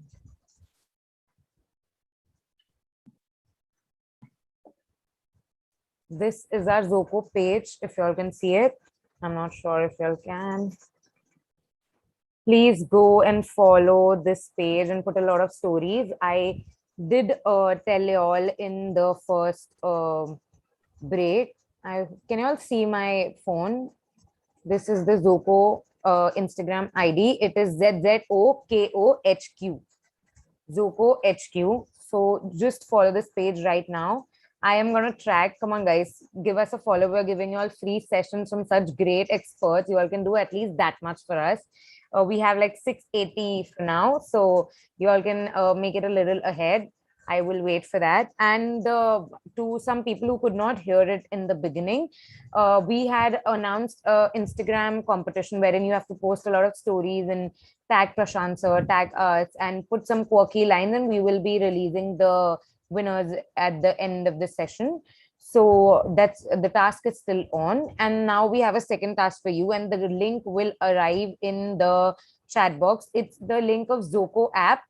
So what y'all have to do is go on the app. Y'all will, I'm so sorry. The link is of the Google form, and I've already given you all the QR codes for the app. You all have to download the app, and there are 5 questions in this Google form. It is all about the Zzoko app and our consultants and things like that. So you'll have to answer these 5 questions.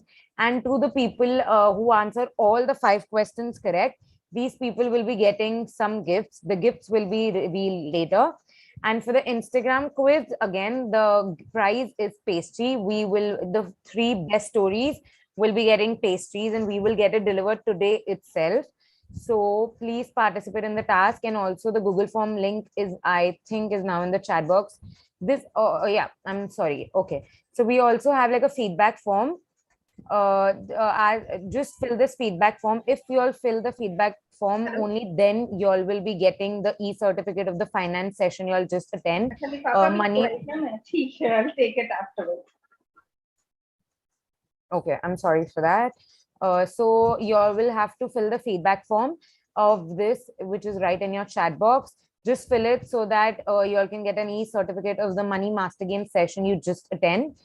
And team, can you please put the link of the Google form of the task? You all have to fill the Google form. The timing is, it's 5 now. The timing will be till 6. We will be taking till 6. So you all have time till 6 o'clock. Fill that Google form of the Zzoko app, and you all have to answer those questions. Just a second. Yeah. So you'll have to answer those questions, and you all I'm sorry, not 3, the best winners, like who answer all the.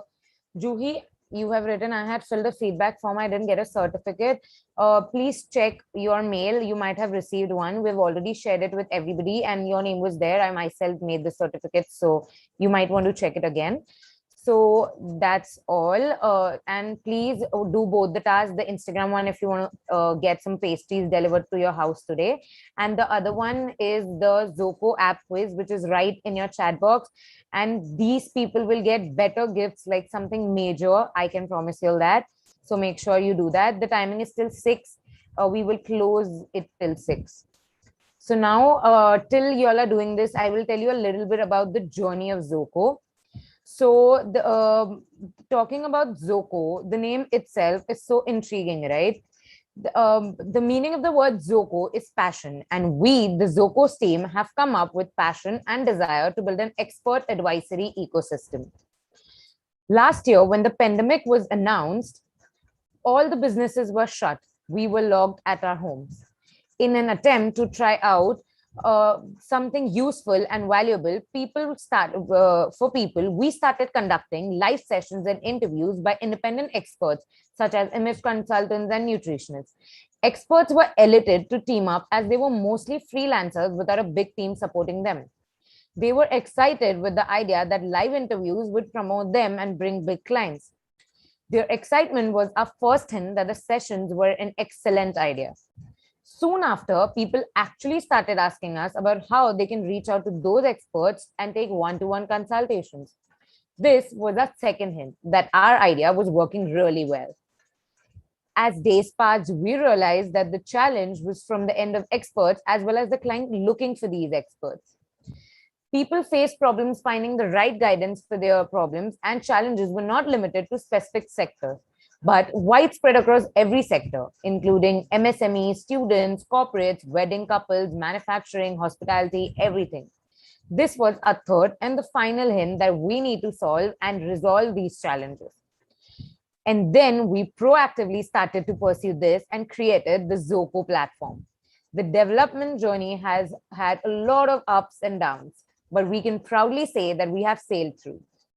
And today we're delighted to announce our launch, Zzoko. Connect with top experts anytime and anywhere. So now I will play a short video for you guys. 1 second.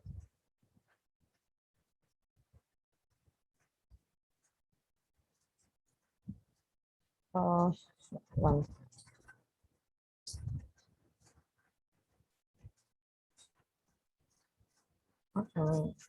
Yeah.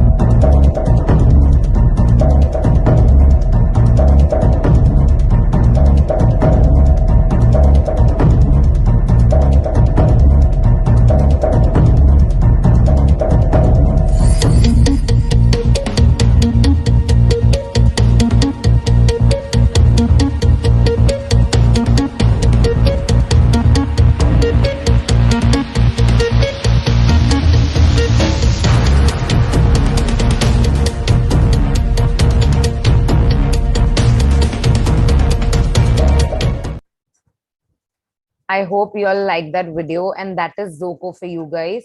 So make sure you download our app if you all want to book free you all want to book personalized consultations with these experts, and also follow us on social media, our LinkedIn, Instagram, to be part of many amazing things. We will now, just a second. We'll now move to our speaker for the day, Miss Neerja Podar, ma'am. Miss Neerja Podar is a Reiki master, which is a Japanese form of alternative medicine, aka energy healing. Also, a hypnotherapist and teaching for many years now. Now she is also an access consciousness bars and access body process therapist and a facilitator, thus adding this beautiful technique to my repertoire. She practices an integrated system by using the techniques of access consciousness, clinical hypnotherapy, metaphor therapy, emotional empowerment technique, and family systematic constellation techniques to help people find solutions to their issues. With 18 years of experience in complementary healing sciences, she also does customized workshops for a group of individuals and corporate teams addressing their specific needs. COVID-19 hasn't been easy on any of us, and hence we're here having Neerja Podar ma'am to talk about stress and anger management. Ma'am, over to you. Thank you so much for joining us. Thank you, Janvi. I can't see. Yeah. Thank you so much for the introduction, Janvi. Nice to meet you.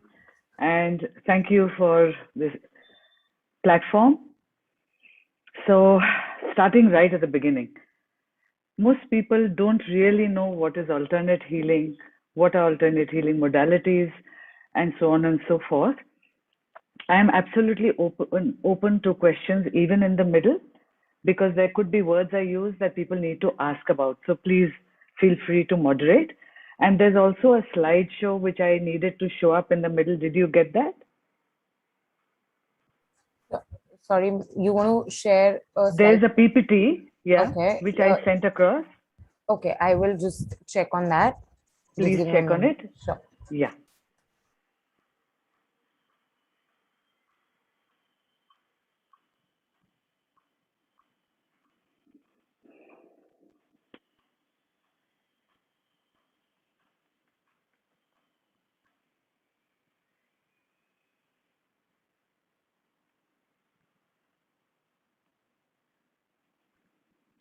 Okay. So while she's checking on it, Janvi, can I continue? Sure, ma'am. Sure. I'll just get the PPT. Great. Yeah. Sure, sure. So, firstly, let me tell you that I was a complete head tripper like each one of us, like maybe each one of you. That things had to make sense to my mind for me to be able to use it, for me to be able to believe in it. But there came a point of time in my life when I just couldn't figure it out from my head and I needed help. And that's the point of time when I started looking outside of what I knew to be able to change what was happening to me in my life. And that's the time when these alternate modalities came into my life. I didn't, believe in something as esoteric or non-cognitive as, let's say, Reiki. But my husband had a very severe back and he was told that he needs to go in for an operation for it to work, for his back to be okay, for it to work. And the last thing I wanted was for him to be operated on. At that point of time, somebody suggested Reiki. And because she forced me and because I didn't have an option, I went in for that. I took my husband for that. And literally one session later, where this lady who does Reiki gave him not even touch Reiki, but distant Reiki. And it helped him to the extent that he has never been in bed for his back. The pain comes up once in a while, but he's never been in bed because of his back. That kind of showed me that maybe there is some other stuff in the universe that I don't know about. And it started this journey of what is this? What is the magic? And to start discovering, it started leading me into further and further depths of that modality. And then other modalities also started showing up. And I kept learning modality after modality. it started changing my life. And when I saw that it can change my life to such a great extent, I gave up everything that I was doing and I started teaching people about these tools and also doing individualized sessions and other classes because I firmly believe that we can make a change. We need some tools, we need some guidance, and if I can use those tools, I can make a change. We call it alternate healing. You can call it alternate healing, you can also call it complementary healing, which means we do not take the place of a regular doctor. So if you have a knee pain, you go to a doctor, you take the medication, do the exercises as required. We complement whatever they are doing. So these complementary healing sciences, so can we show it a little later, please, Janvi?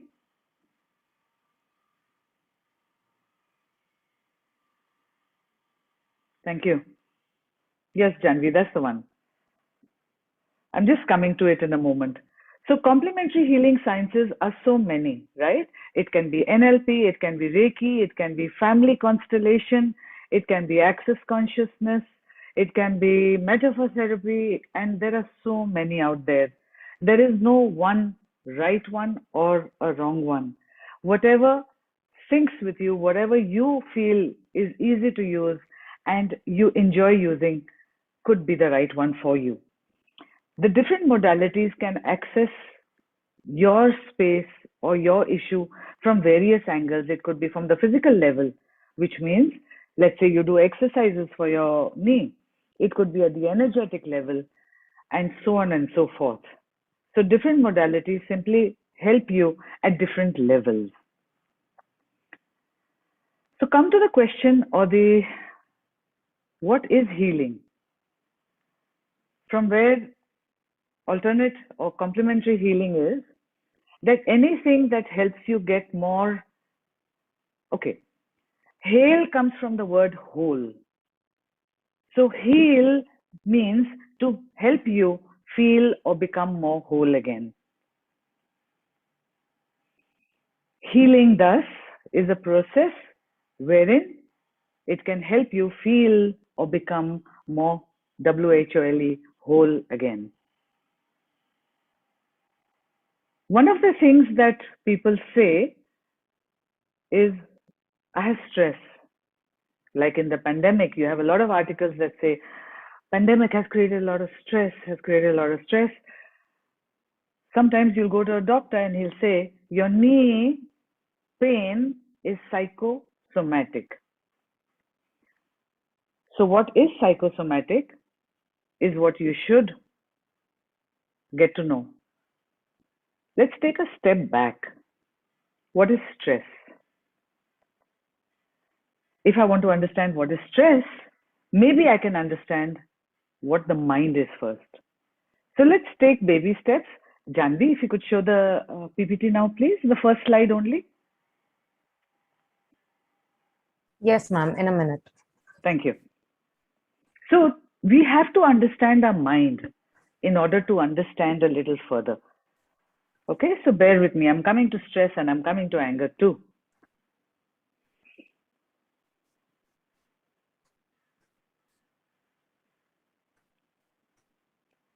And I may not be able to get your questions on the chat. So maybe you can put your hand up and Janvi can unmute you and or she can read the chat and put your question if it is pertinent to what I'm saying right at the moment. Otherwise, we can take all your questions later. So if I were to, yeah, if I were to talk about your mind, if I were to ask you where is your mind, I can't see any of you. All of you are got your okay. So that's Janvi. Just a moment, okay? So if I were to ask you where is your mind, most of us would say this, right? Because the brain is the mind. Oh, Janvi, hang on. Can we have only page 1, please? Yes, 1 second. So most of us believe that this is the mind. But the mind is described to be a field of energy in you and around you. And the core of your mind is in the pit of your stomach. Do you know why you get butterflies in your stomach when you're nervous? Do you know why, when we were children, before an exam, we ran to the loo? So maybe the biggest concentration of your mind is not here, but in your stomach. The mind is described to be a field of energy in you and around you. So if, when we can view the first PPT, it shows you that your mind is a field of energy. Let's, for baby language and for linearity, describe it like a big ball. And inside the big ball is your body. Janvi, would you like me to share my screen? Sure, ma'am. I'm actually on the first slide in my laptop, but I don't know why it's showing you all the second slide. I cannot get that. Okay. The first slide is the one with the round. I can see your right? last slide actually. Okay, I will. Just give me a minute. You I'll can just restart it. Yeah, I'll restart it. 1 second. Yeah. Just 1 second. I'm really sorry for. No problem, Janvi. It just ran through very fast. Okay, stop. So look at this. Just imagine, play a game with me. Imagine this to be your mind.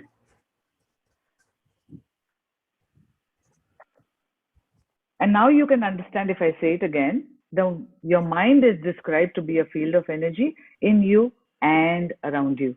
You know, that's why we say, I don't know why when that person came sitting and sat next to me, I didn't feel so good. That's because his energy field is in your energy field. Your energy field is also a part of you. Okay? Now, let's just talk about the mind. Thank you.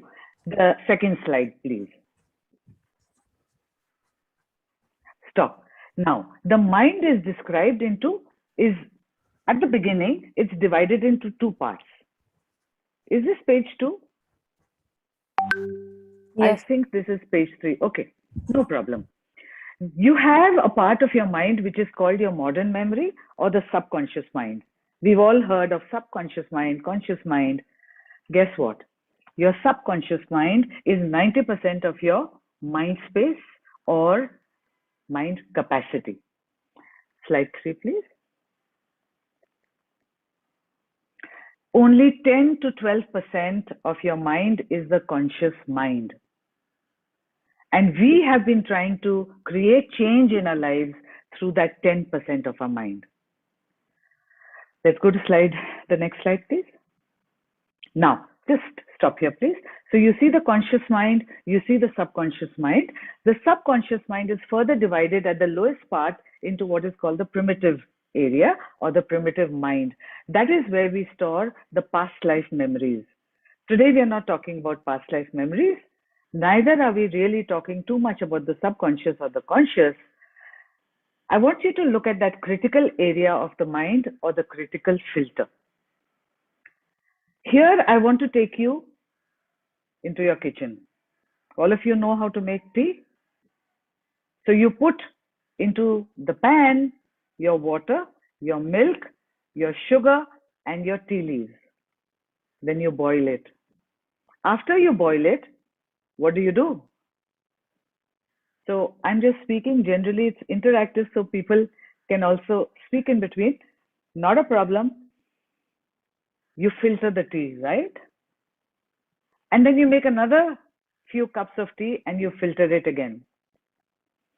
Imagine the tea leaves, the sugar, the water, and the milk being filtered at the conscious mind area, and the critical area of your mind or the critical filter is your chai ka chalni, or in English, the filter through which you are holding back the tea leaves and only what you want goes into your cup or your pot. Thus, your conscious mind takes in a lot of stuff. All of that is filtered in your critical filter, and only what you require goes into your subconscious mind for future use and stored in various cups and pots or in various files. After you've made tea once, twice, thrice, what do you do with the filter? You clean it out, right? If you don't clean your critical filter, the next page, please. It builds up the tea leaves in the critical filter. Look, and it gets full of tea leaves. Let's pause here. The four things are you get what we call message units into your conscious mind. The message units are the tea, the milk, the sugar, and the water. These come into us through our bodies, through our environment, through the subconscious mind, and from your conscious mind. I'm not going to go into that detailing today. Let's take this class 1 way of understanding and see that all of this that makes your tea goes into your critical filter, and the tea leaves or the unwanted stuff kind of remains in the filter. In order for you to function, in order for your filter to function, you have to clear out the tea leaves. If you don't, the filter doesn't work and you can't make the tea. Exactly in the same way, if you do not clear the critical mind or your critical filter, your mind cannot function in the same way. If we are overloaded, we receive excess information, and thus it is known as stress. Stress is nothing but the overloading of information and the clogging of your filter, and the processing doesn't happen. All right? Now, would you like to take that question?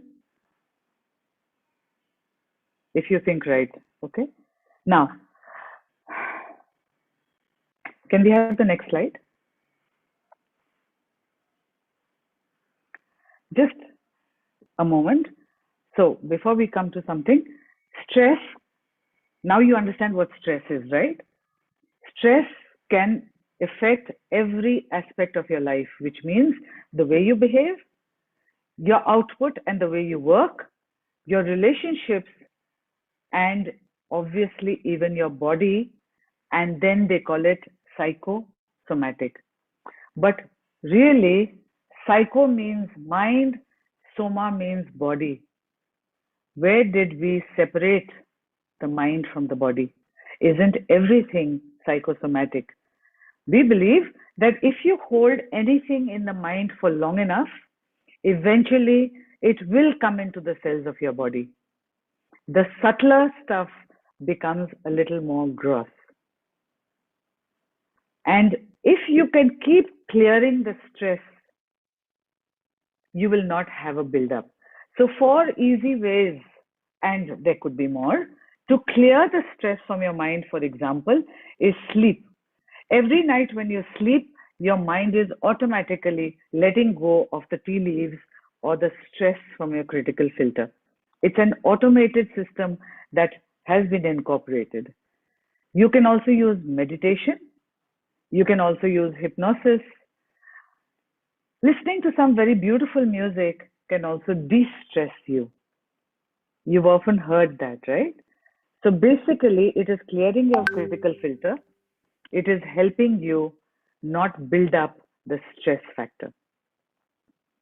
Now that you understand stress, thank you, Janvi.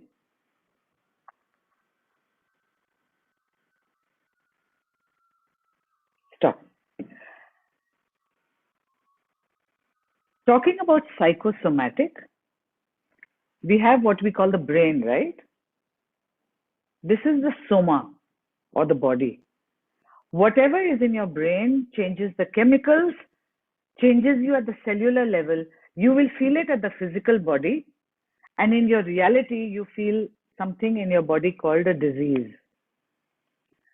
Everything that I'm saying, you can translate from body stories to financial stories to relationship stories to every aspect of your life. If we break up the word disease, call it dis-ease. Anyway, you do not have ease is a disease. If you have lack of ease in your financial reality, there is some disease there. Now, the physical body, the brain, is the grossest of all our bodies. But this physical body and this brain is not the only body we have. It starts getting subtle from there. Some of you may have heard of these. The subtler from the brain is the energy body, what we call the etheric or the auric body. You remember I said that if somebody comes and sits next to you and you don't feel so good about it, that's because their energetic body has come within your energetic body. Remember, your mind is a ball of energy in you and around you. They haven't measured it, but they say approximately 12 feet in diameter. And sometimes a child comes, sits next to you, and you want to bring the child closer. The subtler than that is what we have, we call the emotional body or the astral body. These are the emotions that we hold.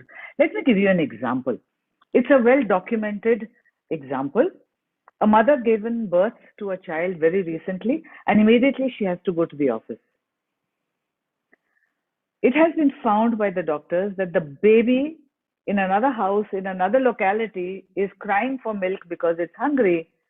The mother's body starts lactating. How is that possible? That's because the astral bodies can communicate. The mother's astral body picked up the need of the child's astral body. You may have seen it in other examples. You think of a friend in America and she somehow calls you at that moment. Right?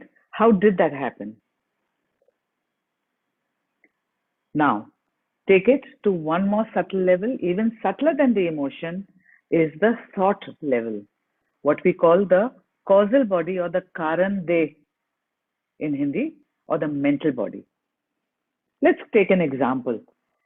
If I tell you to close your eyes and start thinking about some mountain you've been to, and think more and go deeper and think more, and if it was very cold, you might just start feeling the cold in your body.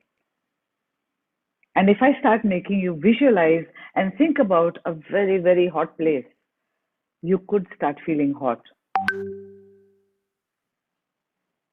Now, this is not a one-way ladder, although I've shown it like this so that I can explain from here to there, because we understand more of the grosser body.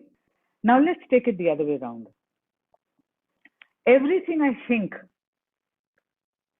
converts into an emotion.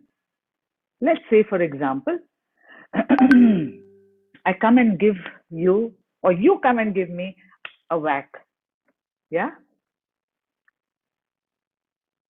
The thought that I have that so-and-so is not such a nice person, and the accompanying emotion then follows, and I feel a sense of anger. It changes the energy in my body, and something happens at the physical level. A thought held long enough slowly becomes grosser and grosser, and soon it converts me at the cellular level. Let me take another example. If I think long enough that I don't see what's the point of this life, I could later on have eye problems.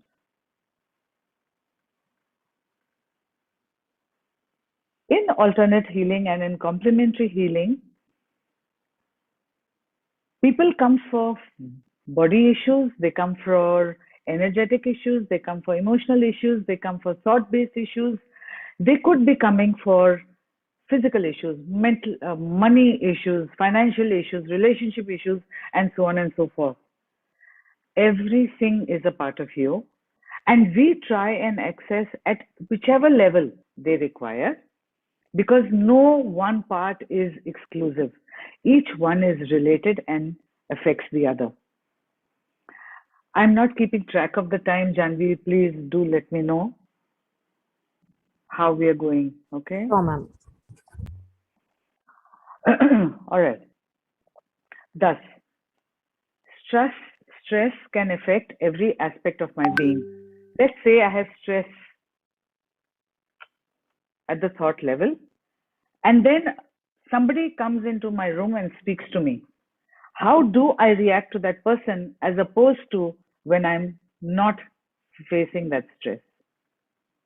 The same person saying the same thing can get a completely different reaction from me. Thus, at my workplace, stress can affect my output. In my home, it can affect my output. It can affect how I behave with my children. It can also affect how I respond and react to any input that comes into my mind. Can you read that question, please, Janvi, if it's okay? If you think it's okay? Sure, ma'am. Does that mean what we eat affects our thoughts? Sometimes what we think affects how we eat. Number two, as we say, our belief system creates our reality. If I believe that this food is going to make me fat, when I eat it, it's going to create that, because your thought will change the emotion, will change the energy, and will eventually change you at the physical level too. Okay? So let's go to the second part of this talk, wherein we asked, it's called stress management or stress and anger management. So we all know that anger is an emotion. Okay? Any doubts? How many of us use anger as power? Have you known anybody who's trying to be powerful and is using anger as a way to show their power? We can stop the slideshow.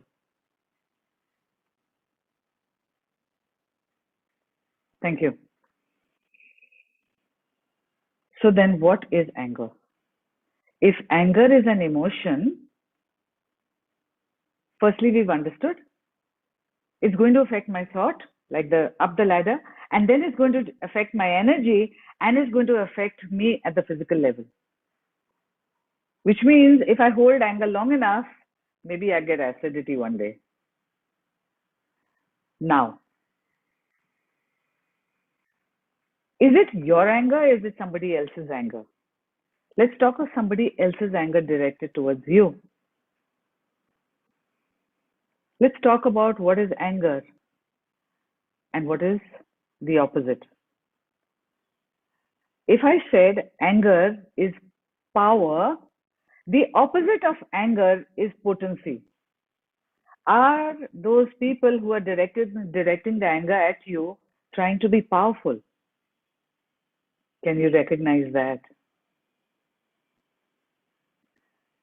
Or now let's change it to you. Is it you who's being angry? Would you prefer being potent or would you prefer being angry? How much have you used anger as a way to control other people? Is anger a form of control? Rather than controlling other people or controlling myself too, I wonder what it would be like to be potent now. So ask this question. What would it be like to be potent rather than angry? Having said that, there are a number of tools in various modalities that can help with the anger. Because right now, if I'm being angry, I need some tools to be able to shift from that. It's not just, okay, I'm angry, let me be potent. It's okay. Don't judge yourself if you're not there yet. Okay? All I say is, each one of us is stuck in some area of our lives. All I'm saying is, I never give up. I never give in and I never quit. Look for a tool. You can make a change in your life. If that tool didn't work, look for another tool. Some tool. There's a lot of free stuff on the internet too. Look for the tools. Try and make the change. Anger is also a cry for help. Anger is also another word for helplessness. I don't want to show I'm helpless. I'll be angry. So anger very often is a disguise for different emotions that I could be experiencing. Right? If it's your anger, don't judge yourself. Look for a tool. Let's see what you can do with it. It's actually potency, misappropriated. Look for your potency. Use a tool that can help you shift. If it didn't shift in a day, doesn't matter.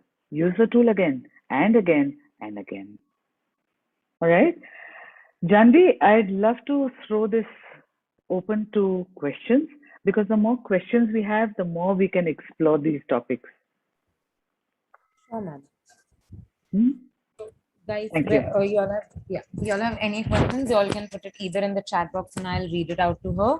And if y'all have, do you want them to unmute themselves and ask? I'd or- love that. So y'all I'd can do love that that. as well. Sure.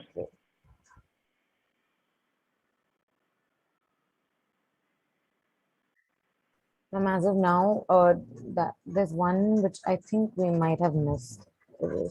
You can check the chat too. Sure. Yeah. And that's please, it. there's no wrong questions. Every question is pertinent. It says Anything what? that relates to your life. Yeah.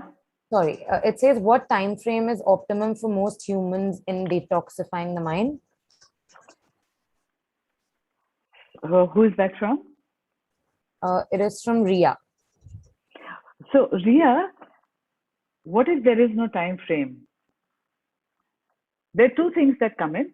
That as a therapist, I can give you tools and I can give you ways to change. But the choice to change and how quickly one desires to change is very, very subjective. So if it's subjective, there is no time frame. It's interesting because it's a very pertinent question, Ria, because when we go to a doctor, a medical doctor, we generally don't ask in how many days will I become okay. But let's say to an alternative therapist, people generally ask, how many sessions do I need? But the moment I give a time frame, supposing you are going to become okay in one session, if I said 5, you'll keep waiting for 5 sessions before you get okay. So I don't like to do that. All right? That's all we have for now. Okay. Anything else anybody wants to know about? If it's not a question, anything further I can speak about, I'll be happy to. Ma'am, you spoke of filtering the content we have in our mind or the content we retain. May I see who this is? I'm Just a Ria. moment. I'm the same Oh, person. Ria, you're back? Yes. Let me see where you are. I can see only Okay. this page and I can't see you, yeah? Ria, could you give me that question again, please?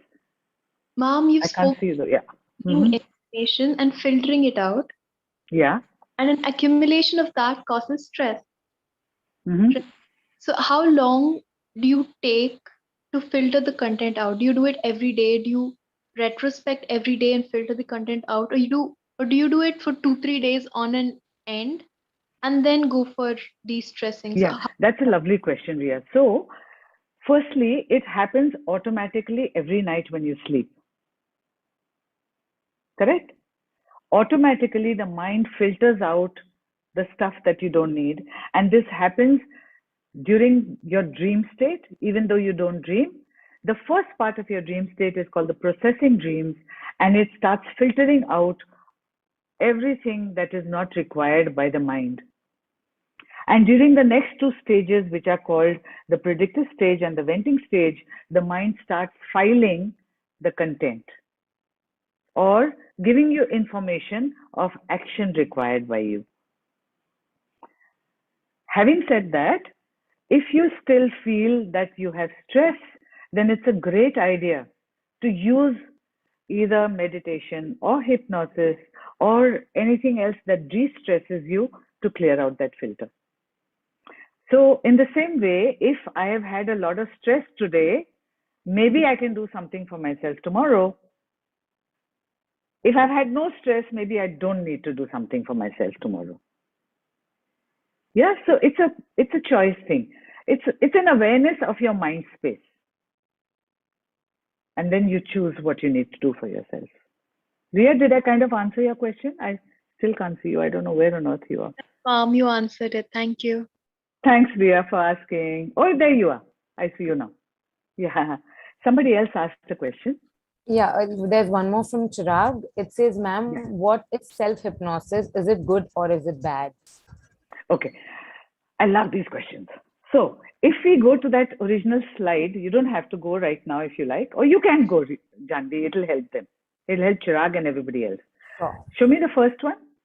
1 second. I'll just share it again. I love seeing live faces. Bala, thank you for showing me your face. Come, let's see the first. Yeah, page 1. Okay, no, page 2. Thank you. Now, okay, can you show me page 3 first, please? Sorry. Now No look, problem. we are always trying to make a change in our lives, trying to better our lives. Like today, I got an order for 5,000. Tomorrow, I'm going to make it 10, right? And we try very hard with our conscious mind to do it. Conscious mind is 10 to 12%. Slide 1. The previous slide. Look at your subconscious mind. It's 88 to 90% of your mind space. So who's more powerful? Your subconscious, obviously, right? Now, if I have to achieve something, rather than making my conscious mind do it, it'll be so much easier if I can make my subconscious do it, right or wrong? Thus, if whatever I'm trying to do from my conscious mind, if I can plant it in my subconscious mind, it's more likely for that thing to be achieved or for that to occur. Hypnosis is the state of being in your subconscious while your conscious is awake. It's different. People say, hypnosis, no. I had the same reaction. But your conscious mind is awake when I take you into a state of hypnosis. So if I were to take you into hypnosis and say, give me all your money, you'd say, why are you saying that? Because your conscious is awake. Self-hypnosis is a state of being able to plant a suggestion into your subconscious mind. So the thing that you're trying to do from your conscious mind, your subconscious mind starts doing it for you. Please be aware that self-hypnosis is a learnt technique. Please don't try and read from books and do it. When you go from your conscious to your subconscious, you are opening the critical filter. You must know how to close it too.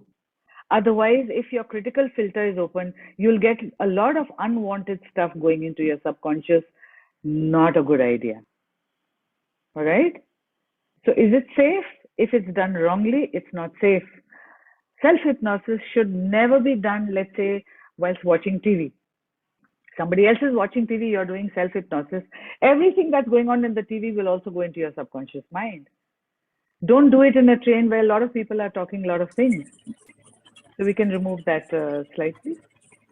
Everything that is said will go into your subconscious mind and you'll start manifesting all of that. Be sure to put into your subconscious only that which you would like to manifest. Was there a part 2 to his question? Was he asking something? Chirag, were you asking something else too? And No. or let me know if I've kind of answered that. No, I don't think he has a follow-up question to that. Okay. Yeah. So we can go ahead. We don't have any more questions, ma'am. Yes, please, Bala. I have a question. Yes, please. Yeah, ma'am. This is Vamsi. Is my voice audible? You're a little soft. Is my voice audible now? Yes. Okay. my grandmother used to say that during sunrise and sunset, she used to prohibit us speaking any bad words, like saying that, okay, don't say like that. It may turn into reality. And she always, whenever we come to our house, um, she mandates that we wash our feet, and after a prolonged journey, when we enter uh, house, she takes dry chilies, salt, rock salt, and then she circles all the things around us, and then she gets them burnt. And rock salt she throws away. She does sometimes with turmeric water and all those things. Are these are scientific?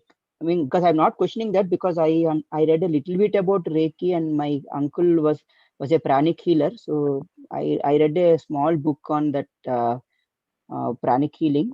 But then I just want to get your opinion, because I'm more concerned, because at the current stage of my career, I am seeing my thoughts to be a major obstacle than my other capabilities, technical faculties.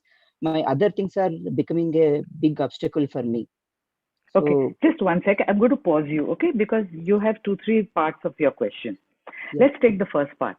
The first part where you said, my grandmother used to say, early morning and late in the evening, don't speak bad words. All right? Now, these earlier people, these old timers, they had more wisdom than we have probably today. Now, they only did not know why and how. So a lot of stuff of the old times was converted into religion so that we continue doing it. In hypnosis, in hypnotherapy, we say you are in a state of hypnosis very often in the day. For example, if I'm watching TV non-stop for some time, you are in a state of quasi-hypnosis. Hypnosis is the state where your conscious mind gives control to your subconscious mind. Okay? Now, just when I'm going to sleep and just when I'm waking up, when I'm going to sleep, my conscious mind is giving control to my subconscious, so I go off to sleep, and my subconscious controls my bodily stories, does not let my vital functions die. When I'm waking up, my subconscious is again giving control to my conscious. Those two times I am automatically in a quasi-hypnotic state. When we give affirmations and suggestions to people, the best time to do that is in those two times, because what is done in those two times goes into the subconscious without even doing a formal self-hypnosis, for example. Right? So if I'm speaking bad, yeah, I'm saying the bad things even about myself or about my career or about the future or about my worries, I am planting those things in my mind. Correct? Now, I'm going to take the third part of your question first, where you have worries about your work rather than the technical aspects. We have a saying in Access Consciousness which says, your belief creates your reality. If you see that chart, thought to emotion to energy to body, now can you see, if I have a thought, it will create my reality. Correct? Now, look for tools to start converting your belief systems. I share a tool right away. It's a tool from Access Consciousness. Ask this simple question. Every time you have a thought which is not a creative thought or which is a negative thought, let's ask today, what else is possible? Ask the question, don't look for an answer. Okay? A simple tool. Every time you have a negative thought, please pause yourself and ask the question, what else is possible? When we ask that question, it puts like a spoke in the wheel. That means it stops the algorithm of your negative thought pattern. If it stops the algorithm, it cannot be planted into you. All right? Did you get that? Any question there first? No, I got it. Great. Now, regarding the thing about washing your feet, we Indians have done it all our lives, right? Take off your shoes, wash your feet, and then it became the rage in Corona. that along with germs, which are the physical manifestation, maybe we also bring in energies and emotions of others that don't belong to us. Now, the old timer had this way of doing it, and she believes that if I do this, it will protect my grandson. Her belief creates that reality. So I'm not here to scientifically prove it or question it. If it's your belief and if it works, wonderful. All right? Great. So everybody, even though if you may not have asked a question, this is a fantastic tool. Anyway, you're stuck in your life, or even with anger, or even with stress, please ask this question: what else is possible? And don't look for the answer, please, because we have been hardwired to always look for answers. Ask a question and leave it. What else is possible? The question A will stop your algorithm, automatic working of your software of your mind. And number two, it'll start showing, creating possibilities for you. All right. So there's a lot more that is here than I can speak about in an intro class. Take what you can. Yes, from Amisha. Yes, ma'am. I'll read it out. It Yeah. says, I often beat non-living things whenever I get frustrated or irritated to overcome that. Is it good to do that? Amisha, let me see if you're visible. So I can't see Amisha. If you can just put up your hand. I don't see you. Okay, no problem. So, yeah, and then she disappeared. Okay, no problem. So the thing I want to ask is, Amisha, I am nobody to tell you, is it good or bad? I'm asking you, is it working for you? I'd love an answer, Amisha. I can't see her. If it works, fine. So what is your real question now, Amisha? She's saying, yes, it works. Any other question? Because I'm not going to validate. My mom says it's bad to do. Can you read it out? I can't read the whole answer. Yes, ma'am. She says, my mom says it's bad to do that. How old are you, Amisha? 20. Right. Officially, you're an adult. So, how is it working for you, Amisha, to beat non-living things? She said, right? She said non-living things? Yes, that's what she said.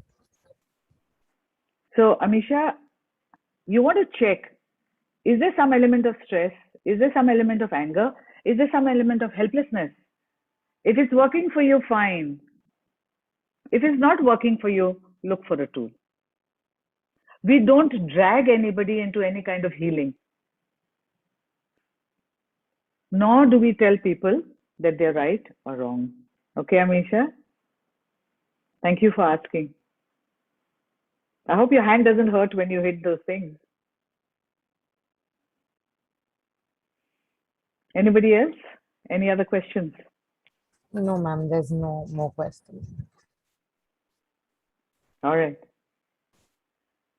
So thank you. Anything else, Janvi, you would like to ask? Yeah, this is like a very personal question. I'm not sure if I should ask or no. Please go for it. Yeah, so Wonderful. like I'm kind of a person who's, when I do one particular thing, I'm thinking about 10 different things which I'm not doing in my life. So I just wanted to ask, is there a way I can not, be satisfied Don't with what I'm stop. doing? And Don't stop, Janvi. You know why? Because there are two types of people in the world. I'm giving you something from very advanced stuff. एकदम चुपके से ले लेना. हिंदी समझ में आता है? yes, ma'am. I'll say it in Hindi, then I'll चुपके से ले लेना, किसी को बताना नहीं. Quietly take it, secretly take it, don't tell anybody else. There are two types of people in the world. One are the humanoids. They'll do this, then they'll do this. Sorry, the humans. They'll do this, they'll finish that, then they'll do that, then they'll finish that, then they'll do that. Now there's a second type of person or second type of people. They're called the humanoids. Now the humanoids are doing this, and ping, that shows up in the world. Ping, that shows up in the world. And they want to do that and that and that and that because they have fantastic capacities and they want to go there and they want to go there. Janvi, stop stopping yourself. You're going to do that. Come on, Amisha, amazing. You're going to say, what else can I do and be now? Don't limit yourself. Humanoids are magical creatures, Janvi. What more magic can I be? What else can I do right now? What else am I aware of? Go for it.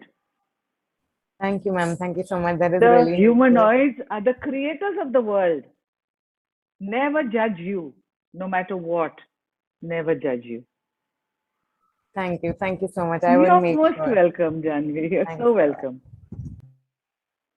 Anybody else? Okay, guys, do you all have any more questions you all want to shoot her? We'll give you more 2 minutes so that you can shoot questions to her. And if it's personal, it's lovely. Because if it's personal, you're going from the mental to the energetic, the emotional, and your body stories, yeah? And that's fantastic. Do you want me to explain something more? I think we're at the top of the hour. Yeah. No, I don't think they have any more questions. Do you want me to explain something else or should we go? Ria, thank you. So is yours. Be that energy. Come on. Let's go for it. Amisha says you're very cool, ma'am. Thank you. Thank you so much. Enjoy. Thank you, Nancy. Thank you, everybody. Hi, Nancy. Good to see you. Likewise, ma'am. I was attending your session and it was beautiful. The way Thank you spoke, so much. full of It's energy. wonderful to see faces. Thank you. Pleasure. Ma'am, the Rohit says that it was an excellent session. Juhi says, thank you for the session. Thank you so much. Thank you, Rohit. Thank you, Juhi. So I have some cheerleaders here like Juhi, Nisha, Kamal, etc. Right? So thank you always for being there. Chirag, thank you. Nisha, thank you. And Janvi and Zzoko, thank you very, very much for hosting this. And thank you for creating the awareness of alternate healing, of modalities that can be there, that you can make a change in your life. You don't have to live with what you've been given, right? That's where I started. That's where I was stuck and I thought I just have to live with it. You don't have to. And that's what completely changed my life. I gave up everything that I was doing. That it's my passion to take it to people. Don't have to live with what you've been given. You can change it. Just take a tool. If this tool doesn't work, use another tool. Our motto is we never give up, we never give in, and we never quit. Okay? So thank you. Janvi, over to you. Thank you, ma'am. Thank you once again. Thanks a lot. And thank you so much for taking out time on a Saturday. My evening. complete pleasure. Thank you. And we would really love to have you for many more sessions. And anybody who wants like a personal session can obviously download the Zzoko app and you all are ready to book a consultation with ma'am. Once again, thank you so much, ma'am. It was really nice having your energy around here with all of us. Thank you. Thank you, everybody. Bharti. Yes. So I hope everybody was really liking ma'am's vibe and this session. And we will now move on to our further speaker, Miss Nancy Goyal. And before that, I just everybody want to fill a feedback form. If you fill the feedback form only, then we can send you a e-certificate of you attending a session on stress and anger management. So please make sure that you fill that form. And apart from that, we also released 2 challenges. That one was posting an Instagram story and another was Zzoko app challenge, wherein you have to answer 5 questions mentioned in the Google form. So we will be revealing the results after Nancy Goyal ma'am's session. So make sure you do both of them. I will now share the screen and introduce Nancy ma'am. Bye. All the best, Nancy. Bye, ma'am. Listen to a bit, then I have an appointment, okay? Thank All right. you. Thank you. Thanks. Just 1 second. I'll just share my screen.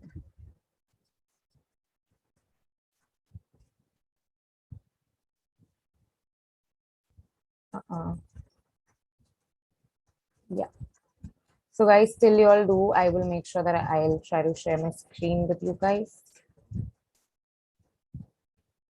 Just a second. Till then, y'all can do your challenge, the tasks which have been given to y'all.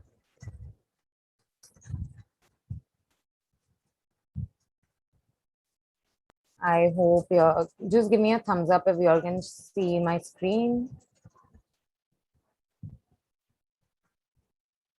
Thank you, Maham.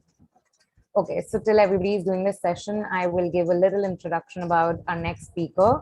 So Ms. Nancy Goel is a certified image and personal branding coach who has successfully and positively influenced 1,000+ lives actually, through coaching, corporate training, speeches, and consultations. A budding female entrepreneur looking for opportunities in domain of personal branding, image consulting, and corporate training. Other relevant domains which she seeks her interest is opportunity are campus training, soft skills, behavioral trainings, wardrobe image consultant, and personality development. Her key interest for collaborations is colleges and corporates. She's also open to collaborations with apparel, accessories, and cosmetic brands. Her accomplishments are as follows. Promising Young Talent of the Year 2017 awardee, awarded for diligence and persistence, passionately deliver quality on time. IMPA certified image professional who has also been a national speaker since 2017. Participation at several national and international Toastmaster clubs and won the Best Speaker Award for her speeches. She is an avid reader. She also likes to write blogs, articles, and plays. And we're really thankful for you to be here with us, ma'am. And over to you for your session. Thank you so much, Chanvi. That was an extravagant introduction. I really felt a standing ovation for myself in my own subconscious mind. Maybe it's the impact of Neerja ma'am's session that I was attending. Probably it was such a wonderful session, and thank you for introducing me so beautifully. Now, I just want to ask you, are we going to do the session like this? No faces and only blank screens? Anyone who wants to turn their cameras on? Oh, good to see you, Amsi. We have Neerja ma'am supporting you. She's starting her camera. Thank you, Neerja ma'am. Any more faces? Any more familiar faces do we have? Okay, Palak we have. I know Palak. I know Amsi. Anyone who has attended my previous sessions or has met me earlier? No? You all are new? In fact, Janvi is new to me too. All right, I'll start. LinkedIn Power Profile. I'll share my screen.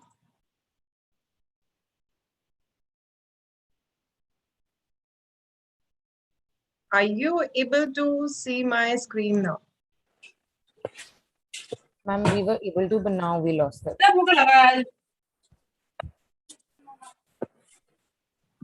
Screen 2. Okay. Can you confirm, Janvi, what are you able to see? Visible. It's LinkedIn Power Profile, the yellow with the yellow background. Perfect, perfect. Thank you. I'll keep my eyes on the chat box. I want my sessions to be very interactive. Thank you, Nisha, for turning your camera on. I can see you. It's so good to see you. For rest of you who are not going to communicate with me through your body language, let's use the chat box as well. All right. I believe devil is in the details that matter. This little line here. How many of you believe in that? By the raise of hands, virtual hands, chat box, yes, no. How many of you believe in that? 1, 2, 3, 4. Okay. Couple of you. That's good, because what we are going to cover today are details. Most of the things are going to be details. We are going to capture the devil in the LinkedIn profile. The details that are generally ignored. So before we start off, I want to know, what are you expecting to learn in this session? Quickly use the chat box and explain what are your expectations in this session named LinkedIn Power Profile.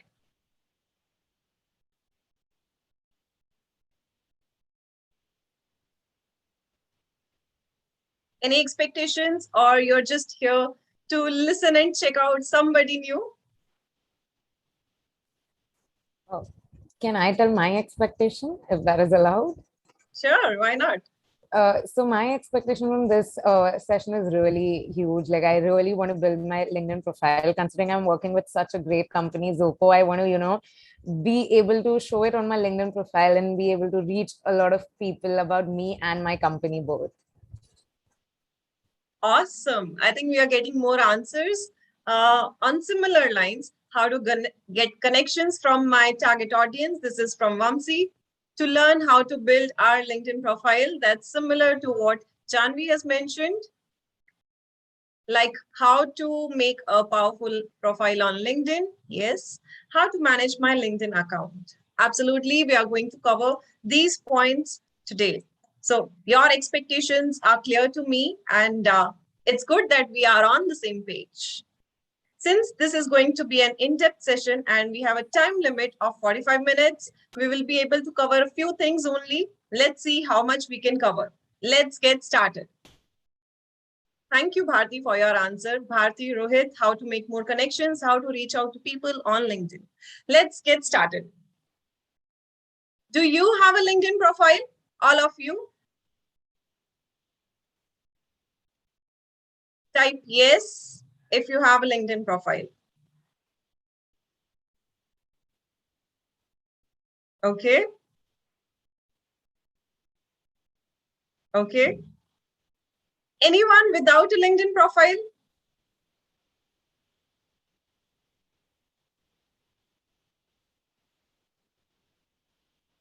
Yes, ma'am, I have. I'm a Tech Mahindra supervisor. Okay. All right. It's good that all of you have LinkedIn profile. So I won't be covering why we need a LinkedIn profile.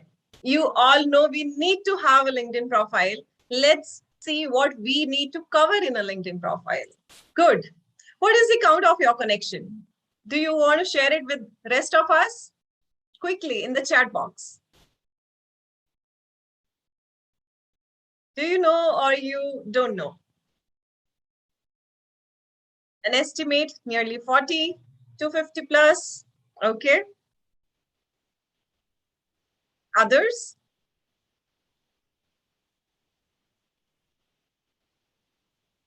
I'm waiting for your answers quickly. 1700, 100 plus. Okay. I'm not judging you whether you have wow number of connections or you have very few number of connections. I'll tell you why later on. 169. Okay. 7 connections. Okay. All right. We have got enough answers. Let's move on to our next question. What is the target count of your connections within next 3 months? Just 5, as I joined it recently and I'm just a student. It's really good, Amisha, that you have recently joined. It means you are understanding the power of LinkedIn, that you need to have a profile. But if you are starting afresh and you are taking care of the details, you can even nail it within 3 months easily. A good number of connections. Yes. What is your target count? Everyone.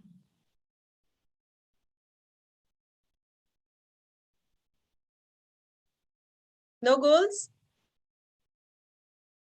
2,000, 3,000, 50? Okay, 1,000 plus, 1,500, 2,500, 200.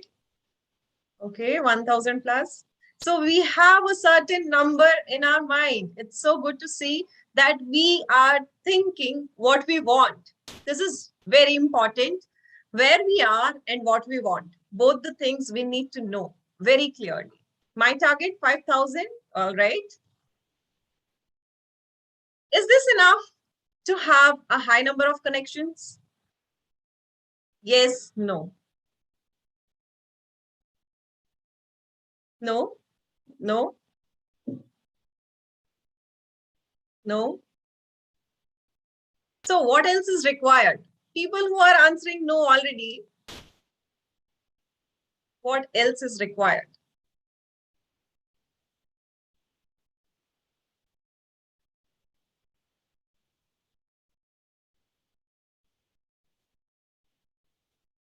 Relevance of connections? Yes. Any other answer? Interacting with actually? Yes. Building an all-star profile? Yes. Any more answers?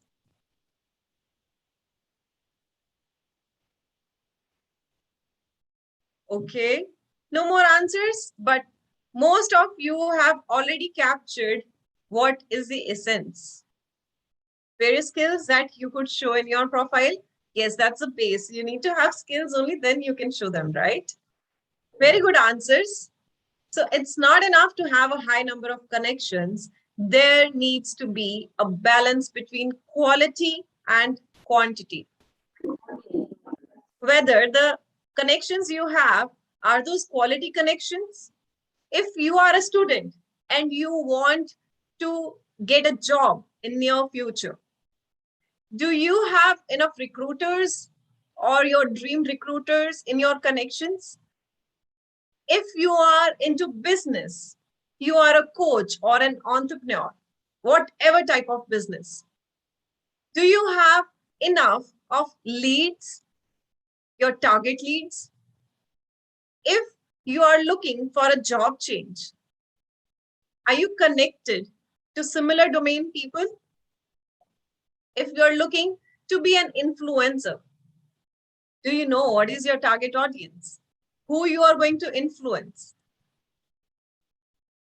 This is very important, damn important. You have to have a balance between quality, the quality of connections. Only then the quantity will matter. How can we achieve that? And that is going to be today's discussion. That is going to be the Power Pack session we are going to have today. The basic of all of it is you need to have clear direction and goals. We can talk about the number of followers, a huge number of followers. But at the end of the day, if your followers are not helping you out in meeting your target, then that number would be useless. That's one of the reasons we need organic growth for our accounts. The growth, which is based on followers, you are attracting to your profile using the right techniques. You can only apply the right techniques should you know what is the clear direction and goals. The goals that you wish to achieve with your LinkedIn profile. There could be 3 types of goals. Are you trying to be an influencer in your domain? Are you trying to generate leads, attracting clients for your business? Are you looking for a job or a job change, connecting with recruiters? These are the 3 goals which are very generic. Anyone who has any other goal apart from this?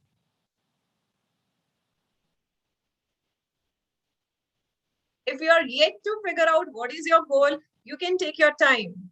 You can figure out whether you want to be an influencer, whether you want to generate leads for your business, or are you looking for a job or a job change with the LinkedIn profile. Once you understand what is your goal, then you will be able to set your direction clearly for the organic growth of your profile. Any other goals? Type no in case your goals are already covered.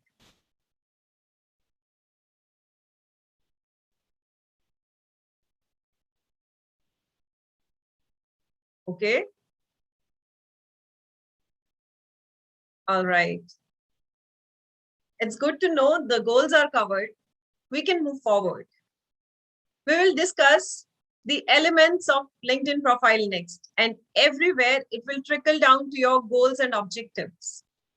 I am emphasizing again that you need to have your goal and direction. Based on your goal, you can set your direction. And that is the reason.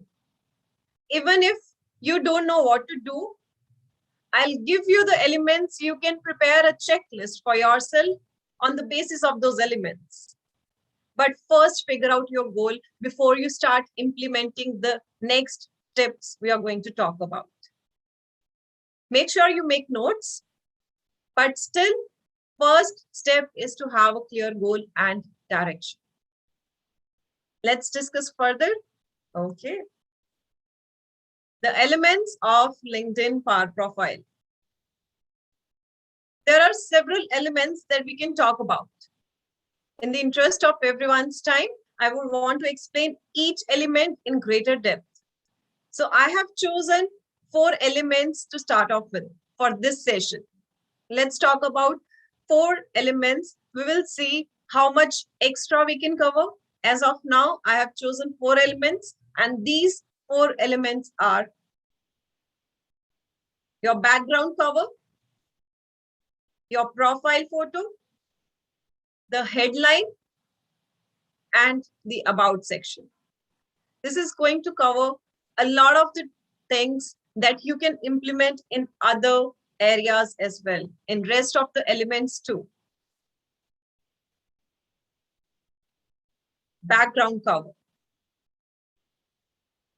This is a space that is easily available. It comes in the red zone. When I say red zone, let me show you quickly a LinkedIn profile. Okay, let's pick one of the profiles, any random profile. I hope you are able to see my screen. Yes? Quickly type yes. Yes, ma'am, we can see it. All right, thank you. Okay, when we are opening any of the profiles, what are we seeing? This area. This covers your background picture. Are we utilizing it best? Most of us take care of profile photo, we take care of rest of the things, but are we utilizing this space? Are we? Yes, no?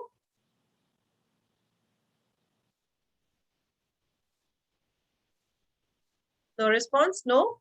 Okay. How we can utilize this space very efficiently and effectively. Even if you are utilizing it, maybe you can give me extra tips if you are using some extra things apart from these. If you are not utilizing it properly, then we can talk about these 6 steps that are going to help you the best. The checklist, I say.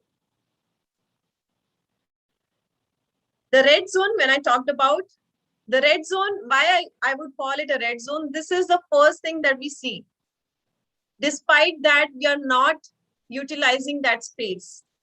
And it's not just us who sees it. Someone who visits your profile happens to look at that space at the first glance.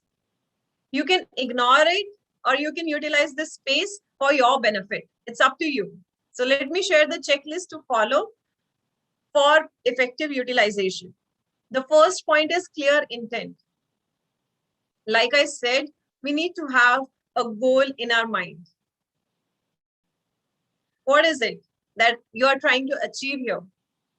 Do you want to promote your recently launched book? You'll see a couple of authors, they have placed a banner of their recently launched book to keep people up to date that this is what you need to focus on. This is what they want to tell you is recent. Similarly, do you want to tell the audience who you are and what do you represent? You could be a business, you could be a brand, you could be a personal brand. Do you want to just share your services so that the right set of people approach you? You can list down your services and tell people that this is what I do and tell them that this is who I am, this is what I do, this is the recent news. You need to have a clear intent for that background cover what you want people to see. What do you want to showcase? That is what I would say you need to have clear intent. The second part is second point in the checklist is visual identity. The colors of your brand are your visual identity. Now you must ask, I'm not representing any brand, or I'm just representing myself here. What colors do I choose? No matter whether you're representing yourself or a brand, you are a business or an entrepreneur, an influencer, or a standalone person, you can have your brand identity, a personal brand identity that is showcasing who you are. Choose your colors. When you start using those colors over and over, people will start associating you to those colors. And you need to understand this. Choose a style and a color that presents you, and you can continue using those for content on LinkedIn as well as for your background cover. That's what I say. Use your visual identity for the background cover. The third point in the checklist is crisp content. You can write as much as you want in this background space. You can simply put a text box in the background cover and write so many things that you want people to focus on. But when it comes to creatives, brevity is the key. Try to be brief as much as possible so that the content stays interesting and crisp. The next tip is call to action. Okay, let me explain crisp content. You can even give a tagline that defines you. That's what I mean by crisp content. If you are providing services, maybe give a heading of the service that you want to provide. If it's a launch of new book, give 3 or 4 word tagline that this is what is happening. That's enough. Next is call to action. In the background, it's must. I would say don't forget to mention what you are expecting people to do. Are you asking them to read your book? You can say read now. Are you wanting them to call you? Call me on WhatsApp. Call me on this number. Email me on this email ID. Do you want them to check your website? Give your website address. Be clear with the call to action. You want them to purchase something? Purchase now. That message will go into people's subconscious mind that this is what you do and this is what you are expecting them to do for you. This will give a clarity to your profile. The fifth point, eye-catching. The creatives should use your brand or personal brand colors, but it doesn't mean it can be boring in terms of design. Most of you already know the tool named Canva. In fact, this presentation is already made in Canva and I'm presenting on Canva. How many of you know Canva?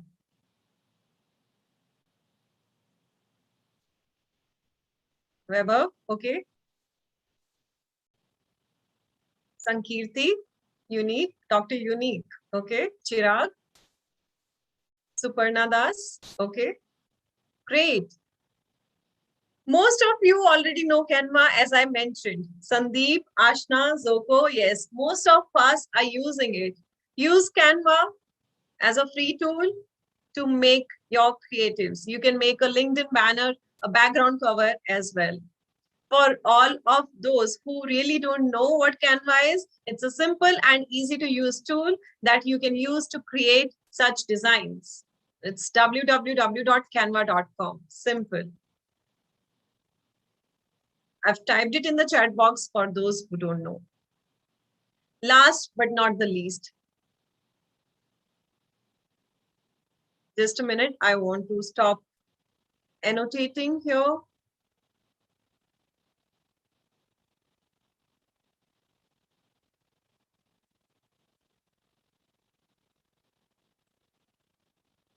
All right. May I request you to not annotate here on the screen? And Janvi, if we can control it, we can work on it. Can we stop people to annotate on the screen? Sure, ma'am. We can remove whatever they do. I'm All right. really sorry on their behalf. No problem. Thank you. Last but not the least, use of pictures. You can simply do creatives and some content as we have been discussing. Creatives and some content, brief content, call to action button. But as they say, a picture speaks 1,000 words. That means you can use your relevant pictures, especially of what you are talking about. Then people are able to relate more to it. Find it even more credible. You can build your credibility for the profile based on what you're posting as a background cover. That way, it's always good to use pictures.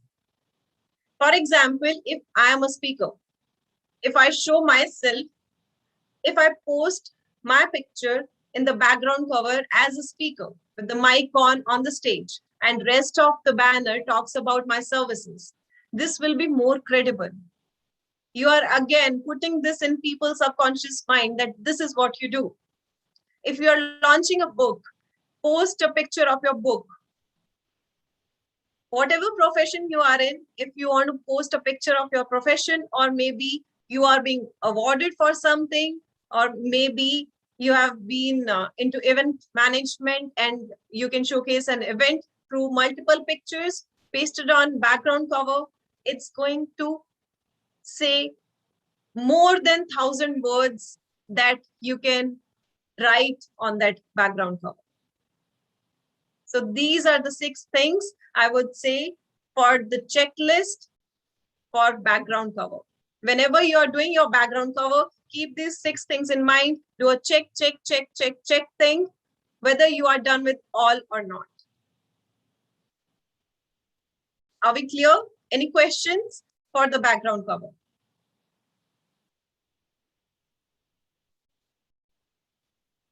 All right, I'll continue. We can probably take questions towards the end.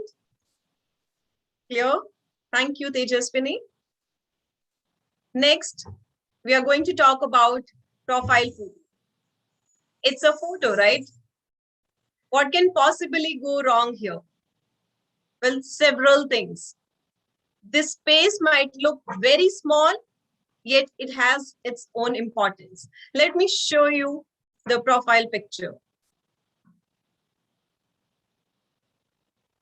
Okay, this is a profile picture. This is a small space. Okay, let's search something as simple as public speaker. The small space is coming even smaller. And no matter if somebody is searching for you, it's coming up. This is the first thing that somebody sees. Who are you? This is your identity. So it has its own importance. Let's talk about what you can do to make your profile photo look better. The first step in the checklist is headshot. Mostly people don't use this space properly. When you look at someone's profile, then you hardly get to see a small circle like I showed you. So what are the details that you can make out from this small circle? If the person is posting a full picture, in that little circle, how much you can make out if the person is giving you the full shot?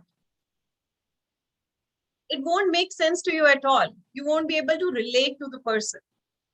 So it's important that you use a headshot so that the person looking at your profile can make it out about you. Your profile would look more professional and credible. I'll quickly show my profile here.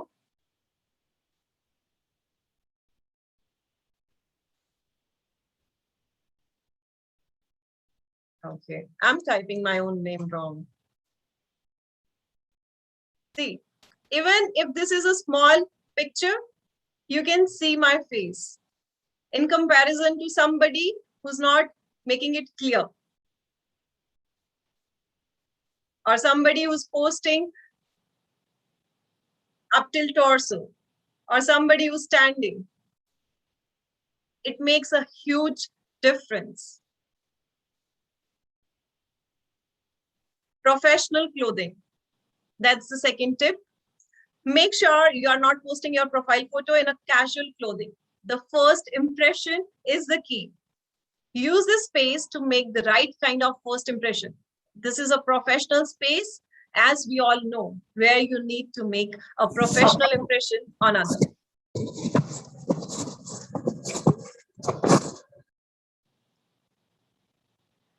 This is simple, professional clothing. Background check. Make sure your background is clean. Your background shouldn't be of a beach or a mountain. I've seen many people, in fact, many entrepreneurs, people who are at director level, CEOs, CXOs, they also don't pay attention to this little detail. They're just posting a random picture. It doesn't make sense. It should be clear. No background noise. When I say background noise, no background clutter. Even now, if you're looking at the small screen where I'm speaking, for me at least, it's a small screen. It's clear. You're able to see me clear. If there are more things at the background, you will be focusing more on that. It's simple logic. Similarly, for your LinkedIn profile, keep your background clutter-free for the profile photo. Try to keep it plain and simple. The lesser the background clutter, the better it is. Next tip in the checklist, face expression and eye contact. Your likability improves with your facial expressions and eye contact. Look straight into the camera for eye contact. You might not feel it while shooting yourself, but it shows. You're able to make a connection with your profile photo if you're looking straight into the camera. You can try a range of poker expressions to smile expressions, depending upon what you think suits your personality. Instead of showcasing anger, attitude, or anything that can make you look grumpy or unlikable. The more you present yourself as likable, the better you have chances of attracting opportunities your way. Next, color combination. Here also you can play with colors in your profile photo. How? That's interesting. First, I am an image coach, so I know we have personal colors. Your hair color, your eye color, your face color, and your lip color. Based on your personal colors, you need to understand whether you are a warm hue or a cool hue. Warm hues can use cooler tones for your wearing, for your clothing. And cool hues can use warmer tones for their clothing. You create a value contrast, it will show your face even better. I'm a warm hue. That's the reason I'm wearing cooler tone that is blue. When we say cool, warm hues, it's red, yellow, and orange. When we say cool tones, these are blue, green, and purple. I'm wearing blue because I'm warm in my personal colors. When you create value contrast, your face will be uplifted and you can show your face better. And this will make you stand out. Last but not the least, accessories. Use the right kind of accessories. Since you are showcasing in your headshot specifically, you are showcasing your upper body, your shoulders, your neck, your face, and your head. There are several accessories you can play with. Yet limit yourself to the professional choices. No matter you are an artist or an engineer, people want to look at your face to feel connected to you in this virtual space. Use other spaces to be creative, but the profile photo shows the real you. Keep it minimalistic, yet in harmony altogether. Even if you are an artist, still try to look professional in your headshot. If you're wearing a cap as an accessory, it won't show your face much, and there you will lose the credibility. That's about the checklist for the profile photo. Do you think we are talking in enough details as I promised you in the beginning? Type yes quickly if you think we are taking care of minute details. Thank you.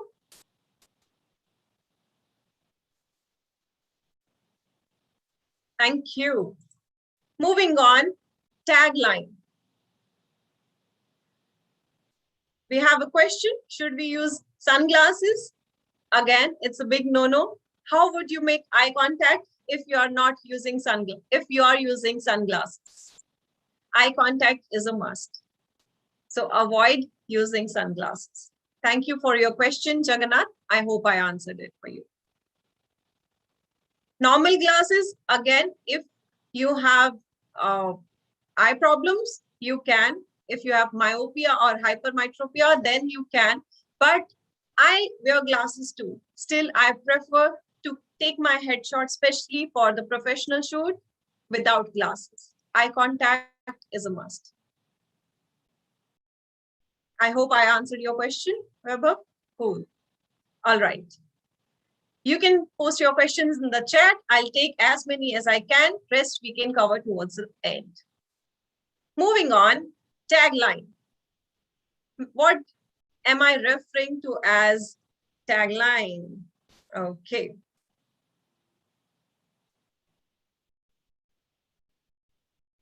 This is the tagline. Okay. This is what we call headline or a tagline. This is a very important section as we search for someone's profile. Again, let's have a quick search. Let's say again, public speaker. What do you see? Tagline along with the name. Your profile photo, your name, and a tagline. This is your identity after your name on LinkedIn. In other words, this is your professional identity, the headline, the tagline.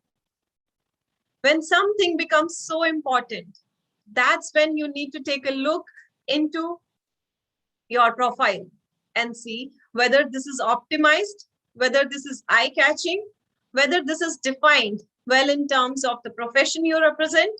Does this show your experience and hold on to the profession? As per the updates in August 2020, the tagline character limit has been increased from 120 to 220 characters. We can add more characters here since August 2020. That's a good news, but it's not that good of a news. I'll tell you why. The checklist for this section includes use of keywords. I'll take your questions for the tagline. Use of keywords. To make your profile more optimized for searches, it's important for you to make use of keywords. The keywords that are relevant to your profession. Research a bit about your ideals and see what are the keywords they are using. On top of that, for your profession, What are the words being used by people who are in the top 10 of your searches? Just do a quick search in the search box for your profession. You could be a web designer, you could be a growth hacker, you could be an image coach, you could be an entrepreneur. What is it that people are writing? You can get some ideas from there. And especially what is happening in the top 10 or maybe top 20. Why you are not there. That will help you understand keywords.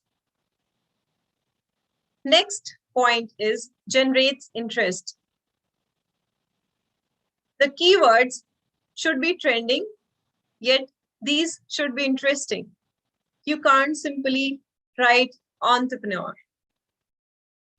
Better write your profession, which is interesting.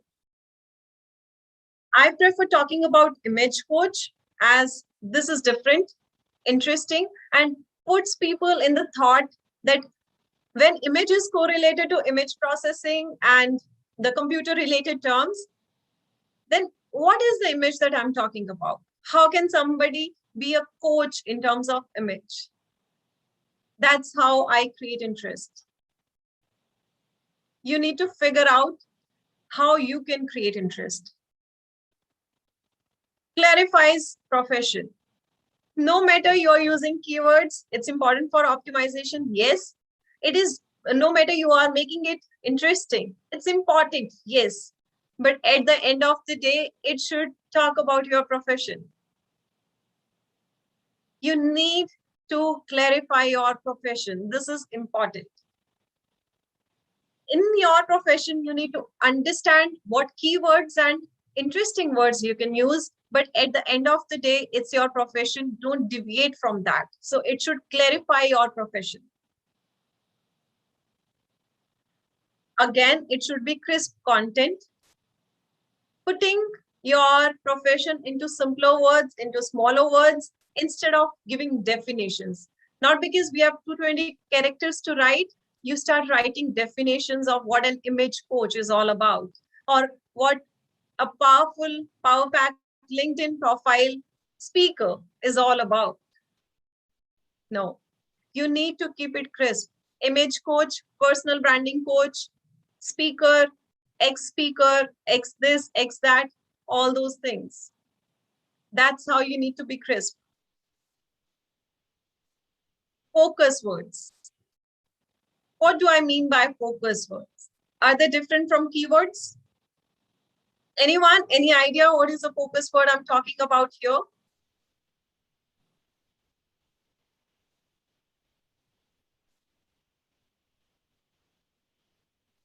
Okay, no response. Keep the focus words at prime focus. But before that, I want to tell you what is a focus word. If you see, this is what we can see here for the headline. Let's see a couple of more headlines. Sophomore at LPU, web developer at Spade Event Management Company, public speaker, da da da da da. We don't know what's next. So whatever has come up here, she might have written more. Let's check what has she written more. We could read till here, public speaker at, we don't know what's next. So even if you are using 220 characters, make sure you are focusing more on the focus words, because that is going to be your first impression when somebody is searching in the search engine. This is what I mean by focus words. So this should be crystal clear. You shouldn't talk about things which are of less importance in the beginning.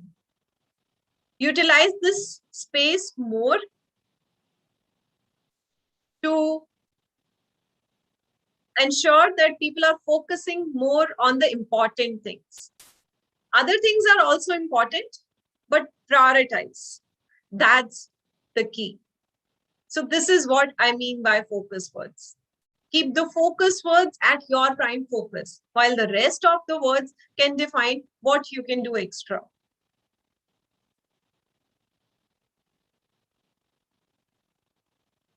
Way of presentation.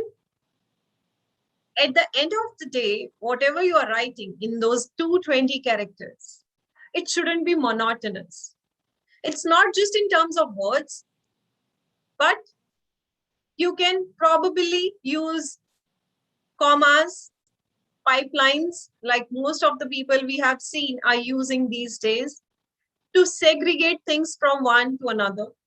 That's the way of presentation. That's how you need to present. The more clear and beautiful you present, the more eye-catchy it would be. The more focus would go on your profile. And that's how tagline is so important. For all those who have been asking me questions about tagline, let me just quickly have a look.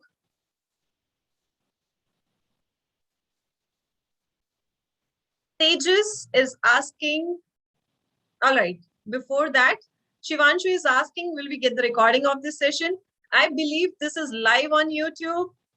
You can check it from there, or the Zzoko team would be answering you better. The more experience we add to our profile, is it fine, or do we have to do less? Tejas Mittal.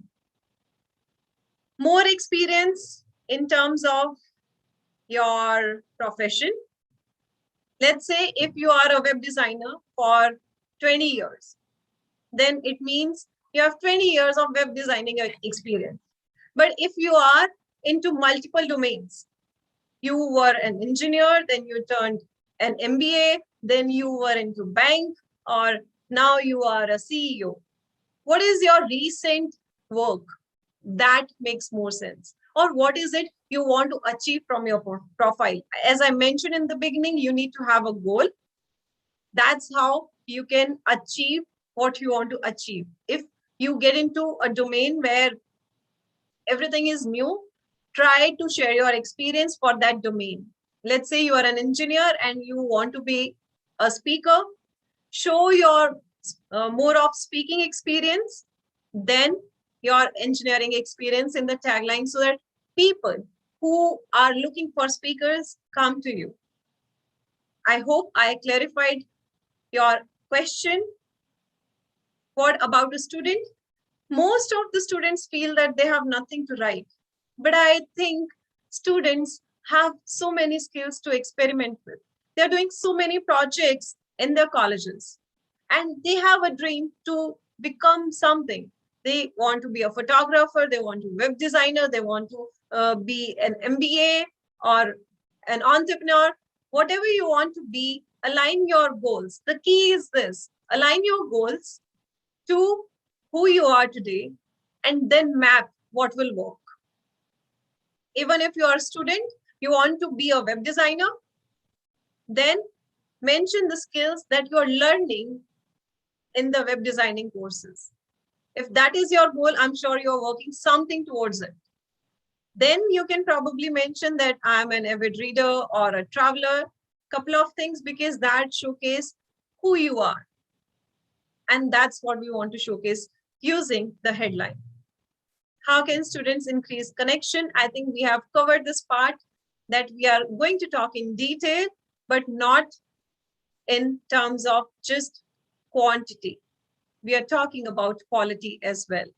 The more attractive and optimized your profile would be, the more number of people will reach out to you. Yes, ma'am. Jagannath says, yes, ma'am. If we are new to the innovative world, what are those keywords that we can use? You need to research about those keywords depending upon who are your ideals, what you want to get into. There are so many professions. I can tell you the keywords in the advanced sessions if we can take one-on-one sessions. But here, telling you specific keywords for your profile, it's difficult because we have so many people in the audience. Bhavani, ma'am, what's the meaning of first, second, and third along with the name in the profile? The first means who are your first level connections you are directly connected to. Second means who are your who are your connections connection, and third means who are your connections connection, or who are not at all connected to you. What tagline should a fresher use? As I mentioned, a student or a fresher can align the dreams to the skills and then map both of them. How to make profile? Please tell once again. This session is for people who already have a LinkedIn profile. This you can simply Google and know how to make a LinkedIn profile. All right. No full sentence for presentation. Full sentences are monotonous. If you can keep those sentences as interesting as possible, we are good to go. Presentation matters. If you're using commas, I am good with this, comma this, comma this, comma this. This is good, but I am good with these are the words you can avoid because these are eating up your characters. When you can say more with less number of words, it's better. So it's better if you can avoid full sentences, but if you can make the content crisp and clear, you can go ahead with that. Moving on, about. This is the section where you give the summary of your profile. This is where you talk about yourself and your profession. But what's the catch here? You know, it's a summary you can write. Why would I talk about this? What are we going to write about ourselves in this section that can benefit us? Do we know? What is it that is already not covered? I'll answer these questions for you. You might be wondering that LinkedIn already provides you with several sections, namely your name, your background cover, headline, location, educational background, what not, so many things. Skills and endorsements, recommendations, achievements, articles, posts, blogs, and a lot of more options. Then why do we have about section? How we can use it effectively? Have you ever noticed that you can nowhere provide your direct contact information if you want to? Nowhere. You cannot share a story about yourself that is directly on the profile. All the information is factual and point-based. It's pointers, your educational background, your achievements, it's all pointers. To seek everyone's interest, and it's a fact that we are generally more inclined towards stories, as stories help us remember most of the facts. This is a section that provides you the liberty to be creative within a character limit of 2,000 characters. 2,000 characters. Yes, you can write a lot. Let's talk about the points that you need to be mindful of while working in this section. Content length. That's the first point. We have a space of 2,000 characters. You can utilize the space fully in your best interest. I would recommend you to make use of all the character limit given in this section. I'll tell you why you need to utilize the full space. Next point is use of keywords. Now, this is an open space where you can use the keywords and optimize your profile for the search engine. And this is the reason you need to use full content length. If you are an image coach, make sure you are talking about image coaching more often in your content, 2,000 characters. You have a better chance of showing up in the searches. Janvi, are you there? Thank you. This is how you can make sure you're using content length with the best interest of your profile, using the keywords in the content. That's going to help you. Focus words. Again, we are talking about focus words. What are the focus words in the about section? The focus words are the first 3 lines. In the 2000 characters, nobody is going to read those 2000 characters. It's fine. But you are using those 2000 characters to use the keywords, maximum use of keywords and optimizing your profile. But people are going to read those first 3 lines. So those 3 lines should be very catchy. Those lines are the lines which come before the read more section. Make sure you are taking care of the focus words in this section as well.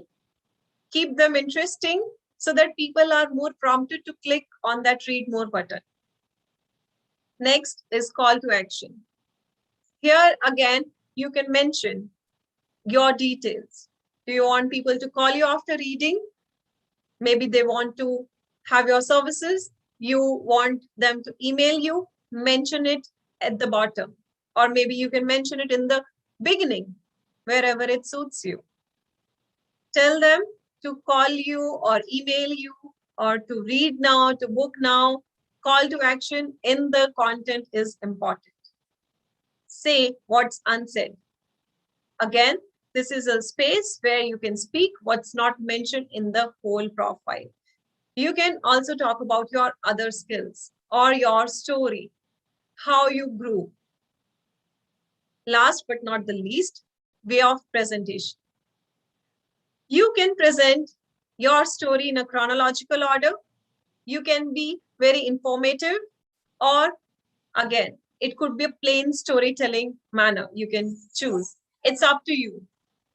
Make sure the content is distributed rightly into pointers and paragraphs. Otherwise, it becomes so monotonous for anyone to even take a read of what's written over there. If you segregate the content in pointers, it would be easier for everyone to understand what are the sections you are covering which are not already covered in your profile. Let me give you a bonus tip for the session. I didn't plan on sharing this, but for the profile itself, you can get a score. The score that can help you understand how are you doing on your LinkedIn profile. For people who already don't know this, there's a tool called resumeawarded.com. This is where you can, free of cost, check whether your profile is doing good on score or not.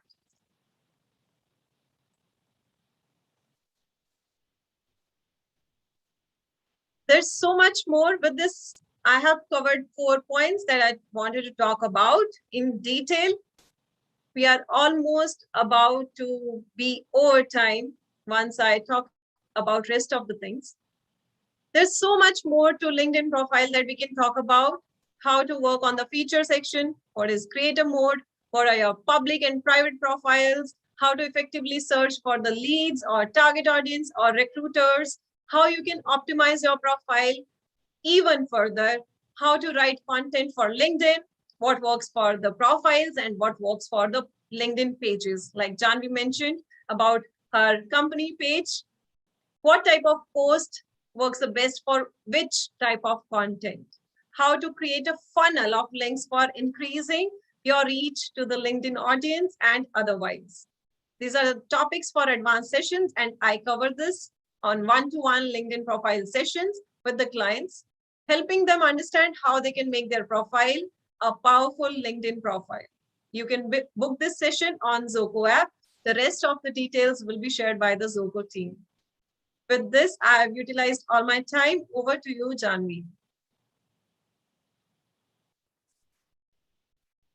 Thank you, ma'am. Thank you so much. I hope that helped a lot of people. I mean, I was noting down a lot of things myself, so I'm sure it was a help to a lot of other people as well. And now they will be, using it on their LinkedIn profile, and I'm sure they will be able to make it a power profile soon. So thank you again. Thank you so much for taking time on a Saturday evening and coming here to give a session to all the people out here.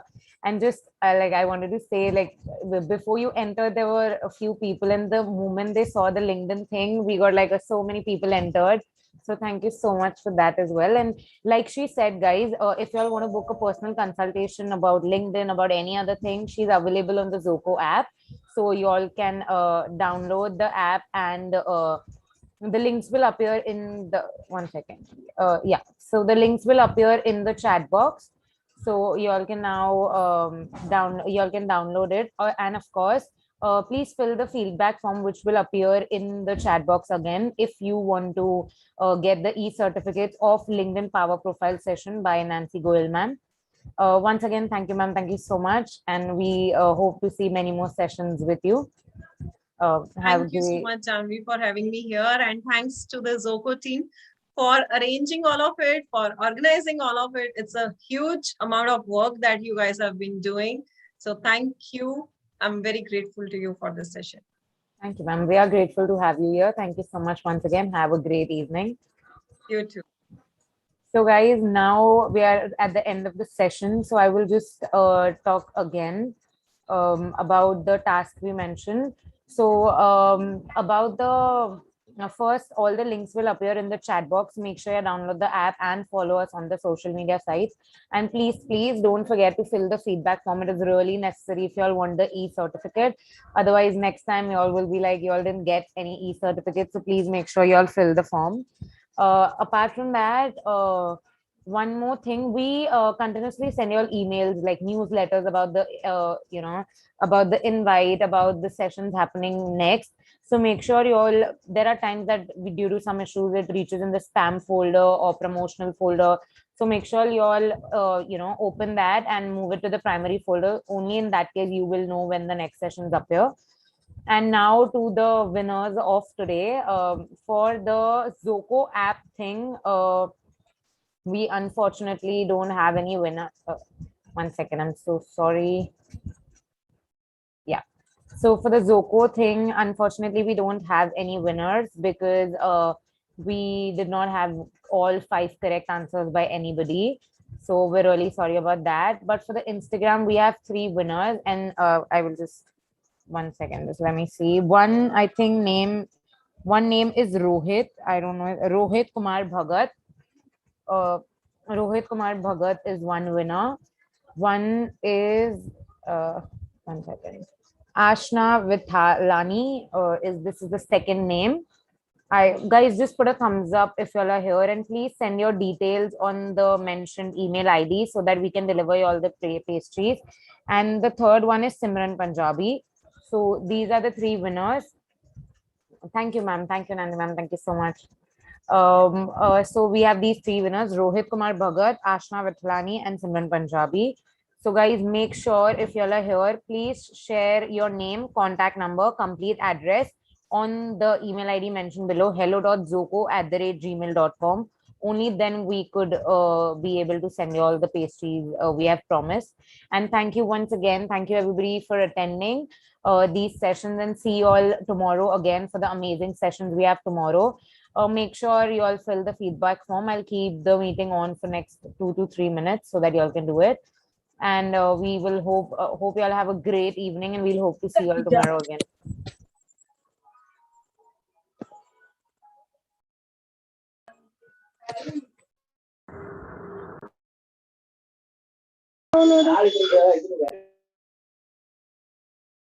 Great. I can see Rohit is here. Congratulations, Rohit, Ashna, and Simran.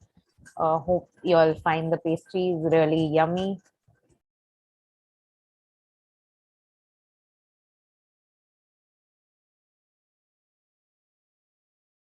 Guys, again, a reminder, don't forget to fill the feedback form.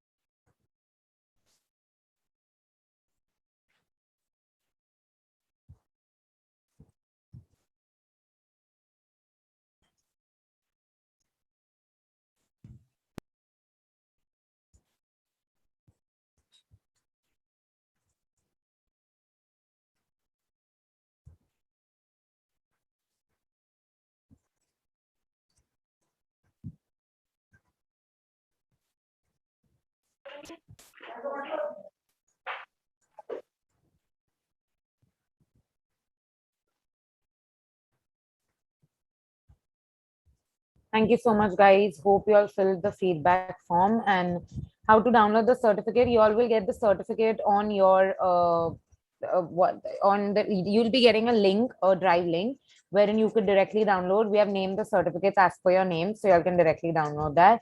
And once again, thank you everybody for the session. See you all tomorrow. Have a great evening. Bye bye, guys.